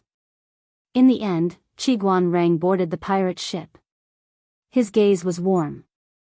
Back then, he would never have imagined that the person in front of him would be able to walk so far. Send someone to clean up the body. He sheathed the god-slaying saber and said, "It's getting late. Do you want to go to the reception house for a meal?" Qiguan Rang thought that Jiang Pengji wanted to visit incognito, so he nodded in agreement. Under Wei Si's management, the reception house had opened up throughout the territories under Jiang Pengji's rule. The prices of the food there were targeted at the middle and high-income groups. Almost every wealthy family would order a few tables for their weddings and funerals. Naturally, business was good. It was the favorite place of the old Taotai. Jiang Pengji also generously made the recipes for home-cooked dishes and some dishes that didn't cost much to make public in order to not squeeze out ordinary restaurants and pubs. She differentiated the customer groups to minimize the phenomenon of competing with the people for profits so that the people could also benefit from it. This method was indeed effective. It greatly increased the flow of people in the surrounding areas. Many merchants liked to open shops near the reception house. Gradually, the prototype of a business circle was formed. The reception house could be considered one of the original contributors to the prosperity of Xiangyang district. The reception house was one of the programs for compensating the families of the fallen soldiers. At the same time, it was also the place where corruption and mistakes were most likely to occur. This program had always been managed by Wei Si. Even if Qiguan Rang was worried about Wei Si, he had to admit that Wei Si did an excellent job. Not to mention corruption and mistakes, one had to use a magnifying glass to look for flaws. "Zixiao, you're doing well, right?" Jiang Pengji booked a private room and said with a smile, "The reception house's business is good." Qiguan Rang said, "It's more than good. After settling the accounts last year, the net income was 2 million strings of coins. A net profit of 2 million strings of coins. After deducting various costs, it was considered a huge profit." He really didn't know where so many gluttons came from. Not to mention chaotic times, even in prosperous times, it was a monopoly that the court feared. Other than the reception house, Wei Si's storytelling team also earned a lot. On the surface, the benefits were not as good as the reception house, but the hidden value was terrifying. Wei Si relied on the manipulation of public opinion to turn thousands of people into Jiang Pengji's diehard fans. Other than promoting Jiang Pengji crazily, Wei Si also used storybooks to expand the contributions of the female soldiers. He issued official documents of honorary family to every female soldier's family. Who wouldn't be excited when a family whose ancestors were peasants were singled out and praised by the officials? Official documents still used paper as a carrier. In the eyes of ordinary people, their status was equivalent to an imperial edict. This move indirectly improved the status of women among the people. Even the number and frequency of female babies being abandoned were greatly reduced. The more capable Wei Si was, the more Qiguan Rang was afraid of him. However, he had a discussion with Jiang Pengji previously, so he could only observe Wei Si in secret. Earning 2 million strings of coins a year, Wei Si was a business genius who was held back by overtime and the Lord. Jiang Pengji said, "Wenzheng, aren't you curious why Zixiao is so loyal to me?" Qiguan Rang waved his fan and said unhappily, "There must be something wrong when something is out of the ordinary." We have to guard against it. Wei Ci was indeed too strange. Jiang Pengji said, Wenjing, do you know where I come from? Qiguan Rang shook his head. Other than knowing that his lord was called Dipanji. No, Jiang Pengji, he didn't know anything else. However, thinking about it, he knew that his lord was so outstanding now. She must have been a dragon among men in the past. Jiang Pengji said, I come from the future 20 or 30,000 years in the future. Qiguan Rang was dumbfounded. The fan in his hand hit his face with a slap. What? 20 or 30,000 years in the future? Jiang Pengji said, I trust Wei Ci so much because he was my lover in his previous life. In this life, he must have forgotten to drink Meng Po's soup. Qiguan Rang was speechless. He prided himself on being smart, but he actually didn't think of this? Jiang Pengji was vague about the main point. She successfully made Qiguan Rang think that Wei Ci also came from 20 or 30,000 years in the future. She didn't lie. At most, she didn't say it completely. Using history as a mirror, we can see the rise and fall. Does my lord know about the future? Jiang Pengji shook her head. She really didn't know. Even though Jiang Pengji was a poor student of liberal arts, she knew that the historical process of this world was different from that of her world. The relevant historical records were all buried in the chaos of war. No one knows what happened in ancient times. Jiang Pengji said, It's okay if you don't know about history, because I will create my own history. Perhaps this is my responsibility for appearing here. Qiguan Rang's expression was somewhat blank. Chaos of war? Chaos of war again? Will there be chaos of war 20 or 30,000 years in the future?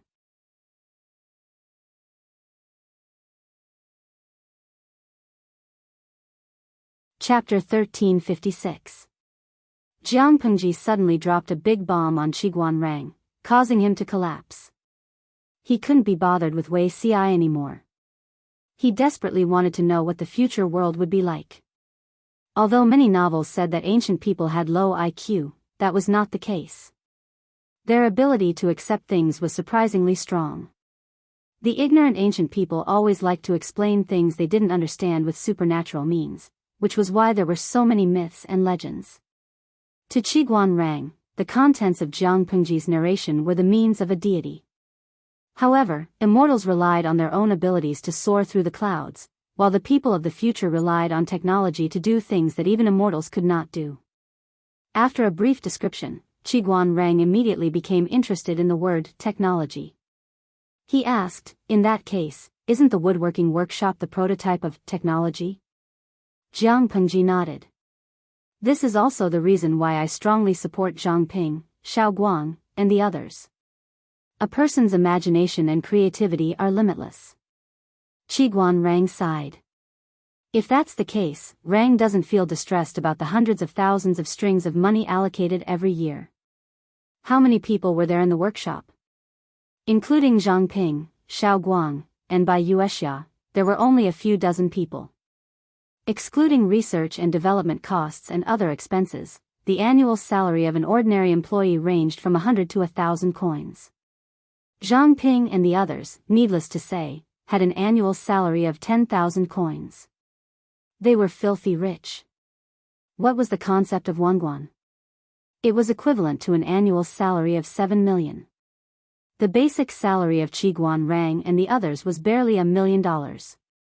If they included the annual bonuses and rewards, they could barely compete with Zhang Ping and the others. In the past, he used to feel a little jealous. Unfortunately, this part of the money came from the Lord's private treasury, so Qiguan Rang could not say anything. Looking at it now, it didn't seem like much. If spending money could allow technology to reach the level that the Lord had mentioned, he would be willing to spend his entire fortune on it. He didn't care about money. Instead, he began to feel sorry for the Mo family, which had been suppressed to the point of fragmentation during the chaotic times of the 16 kingdoms. Almost all of the Mahist elites died in that generation. They either lost their lineage or lived in seclusion. Jiang Pengji had only managed to recruit a few new members of the Mo family after years of recruitment. If only I could, Qiguan Rang was interrupted by Jiang Pengji before he could finish his sentence. It's impossible in the next few thousand years, let alone in this lifetime.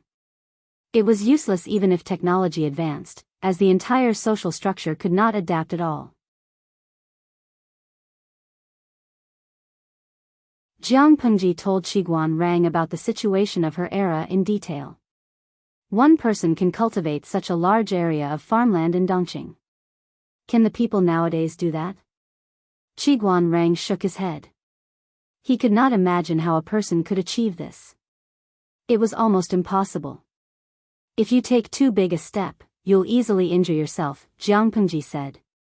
Even with such advanced technology, how many people know how to use it? They learned how to use it, but could they learn how to make it? Even if they learned how to make it, could their thoughts keep up with the changes?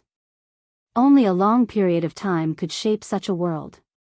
Even for me, I can only guide people to avoid a few hundred years of detours. The future still depends on the next generation. Pulling a sapling to help it grow is not feasible. I alone cannot contend against the entire era. What I can do is to pave the way and guide the next generation. The heavens are blind. How can they be so unfair to the Lord? Qiguan Rang was silent for a long time after listening. He sighed and said, 100 years is too short. Jiang Pengji smiled. She did not look regretful at all. Looking at Qiguan Rang's reaction, she felt that the background music of Borrow 500 Years from the Heavens should be played to fit the occasion. In her previous life, a small number of people could indeed reach a lifespan of 500 years. Most people's average lifespan was about 250 years. In that case, Zixiao's actions are all in accordance with the Lord's wishes? Jiang Pengji smiled and said, he's helping me. Isn't it cute to be an unknown man behind a successful woman? Qiguan Rang was speechless. After a while, he asked a question that was extremely coquettish. Was Zixiao a woman in his previous life? Jiang Pengji laughed and said, although Zixiao is beautiful, how does his words and actions have the charm of a woman? Qiguan Rang asked hesitantly, will men be so popular in the future? Jiang Pengji was speechless. Wait, what did he mean by, men will be so popular in the future? Did Wenjing define her as a man without even asking? Wenjing, I'm a woman. I was an am. She really did not know what coquettish thoughts these scholars were thinking. Wei Ci suspected that she was a man in her previous life. Qiguan Rang also thought that she was a man. They would not be satisfied until they saw her pull out her crotch that was bigger than theirs, right? Qiguan Rang sucked in a breath of cold air. She did not know what coquettish thoughts he was thinking of. Jiang Pengji did not know that Qiguan Rang had already begun to suspect that the future world was returning from a patriarchal society to a matriarchal society. The evidence was as follows. Look at how hot the Lord is, look at how hot Wei Ci is. Isn't it obvious who is inside and who is outside? No wonder the Lord strongly supports women. It is also for the future.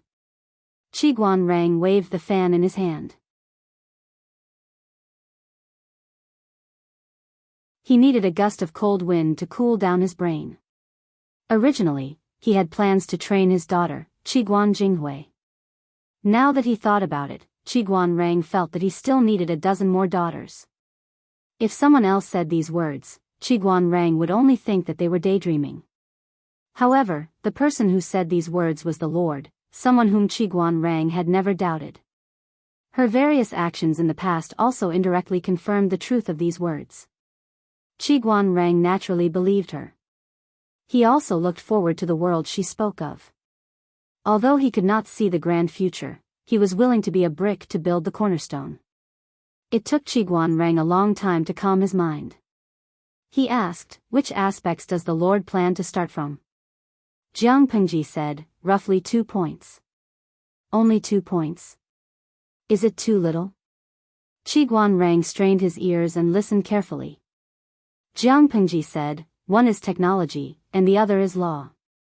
Encouraging invention and creation was a point that must be adhered to in the future. Qiguan Rang expressed that he understood, but why the second point was law? The word law seems simple, but it is actually all-encompassing. Jiang Pengji said seriously, Wenjing, don't you think that the chaotic times in the past were often related to the collapse of law? The law cannot restrain people from doing what they should do, and it invisibly encourages the expansion of ambition. Because the law is not perfect, loopholes can be exploited. The guilty are therefore not punished as they should be, and the social atmosphere is getting worse. This is a sign that the country will be shaken. I value Wenbin so much because of the law. He is the most suitable candidate. Jiang Pengji and Han Yu didn't plan to start a war right away. Instead, they wanted to test the bottom line step by step. Everyone said that there will be no fish when the water is too clear, but the word law does not tolerate muddy gray areas or dark areas where one cannot see one's fingers.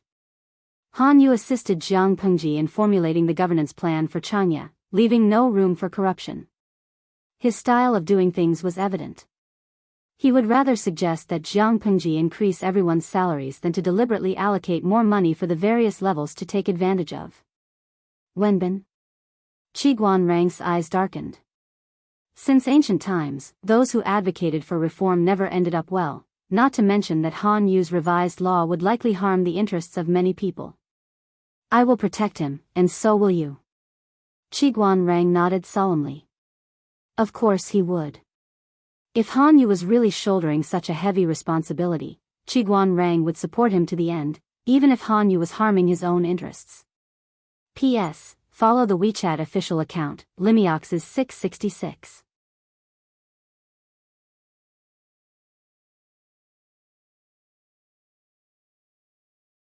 Chapter 1357.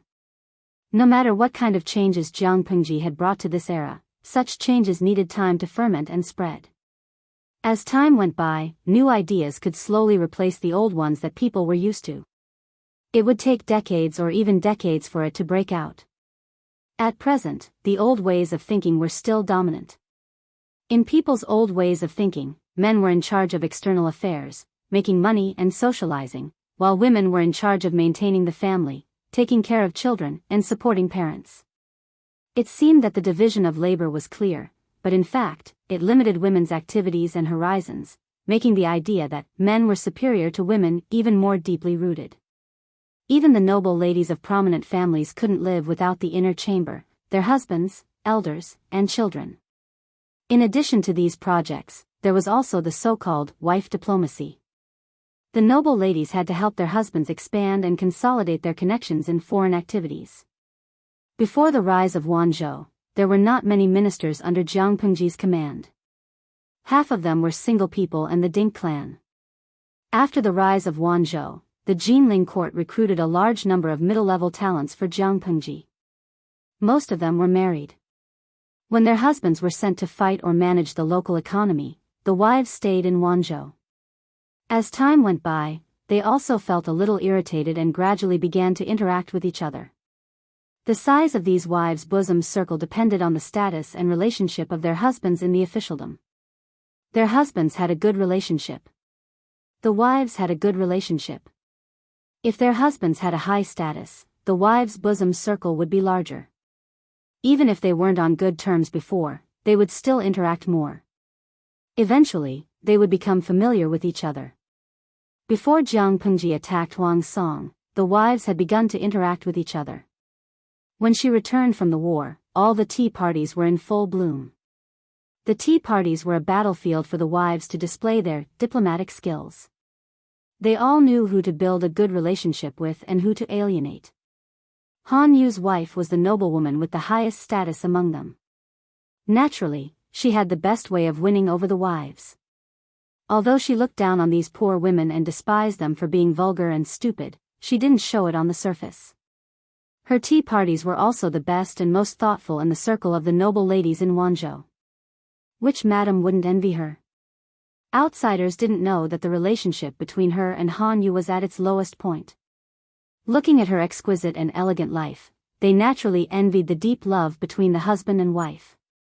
Madame Han enjoyed the feeling of being surrounded by stars. It made her feel like she had returned to the past.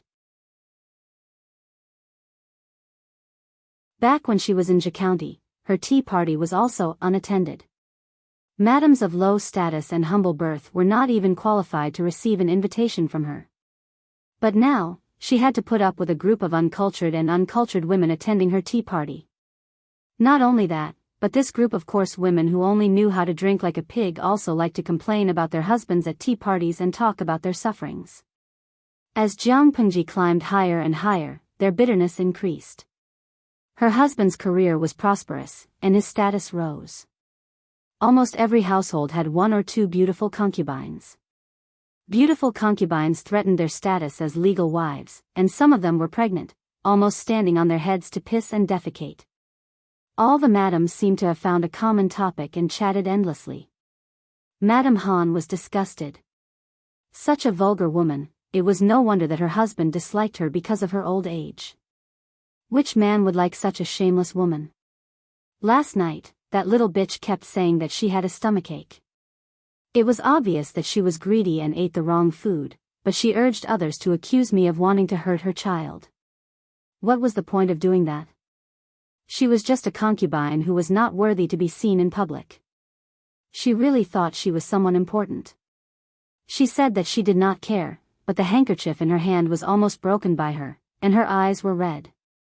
This is not bad. The one who lives in Chang and Lane is really miserable. Another madam sighed and said, her mother-in-law doesn't like her, and her husband doesn't like her either. It seems that they want to help the concubine get promoted and demote her to a concubine and give up her position.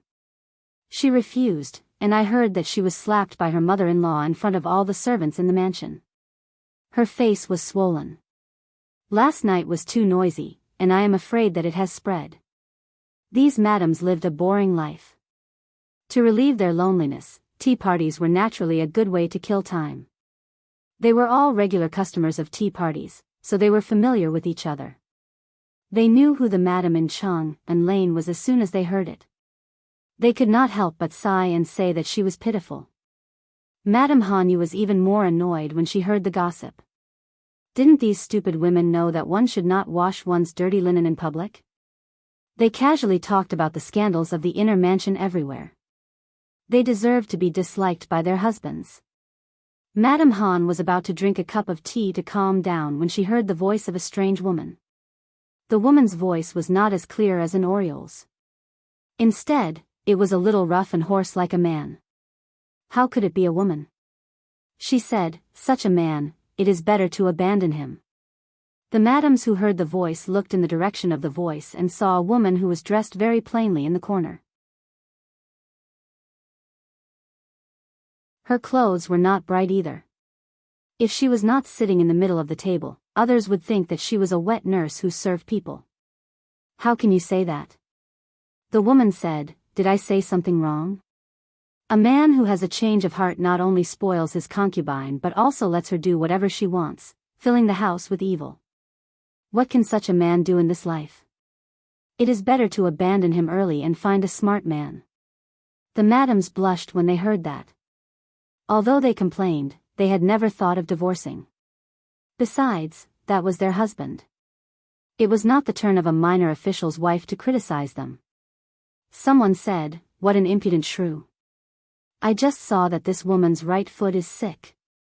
Another madam who was sitting next to the woman said coldly, one of the 7 diseases of a woman is a bad disease.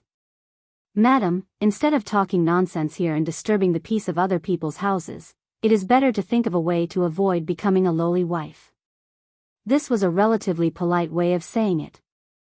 Some people even questioned the woman's identity. She really did not look like a noble lady. Even if she was someone's wife, she would be a minor official. How could a minor official's wife be qualified to attend a tea party of this level? Although Han Yu's wife was a bit pretentious, her memory and ability were still outstanding among the noble ladies. Even if there were more than 100 guests, she could accurately call out their identities and chat warmly with them. She was the one who ordered people to prepare the invitations for the tea party. Naturally, she would not invite an unknown minor official's wife. She looked at the woman carefully, trying to match her with the invitation she had sent out. Madame Han's tea party was the most famous in the circle of noble ladies in Wanzhou. She was also Han Yu's wife. Of course, the womenfolk of Feng Jin and the others couldn't be omitted from the invitation. However, many of the womenfolk declined. The only woman who replied was Lieutenant Dian Yan's wife. Could it be? Before Madame Han could speak to smooth things over, Dian Yan's wife was not angry. Instead, she laughed and said clearly, "You don't have to worry about this. There has never been a lowly wife in the family, only a lowly husband. If he does anything disloyal, he will naturally report to the Lord and order a divorce." The madam still wanted to laugh. What lowly husband? What kind of phrase was that? P.S. Follow the official WeChat account. Limiox's 666 that you're tuning in to the Biyao's Wuxia Chronicles YouTube channel. Don't forget to subscribe and join us on this journey to catch the most captivating stories.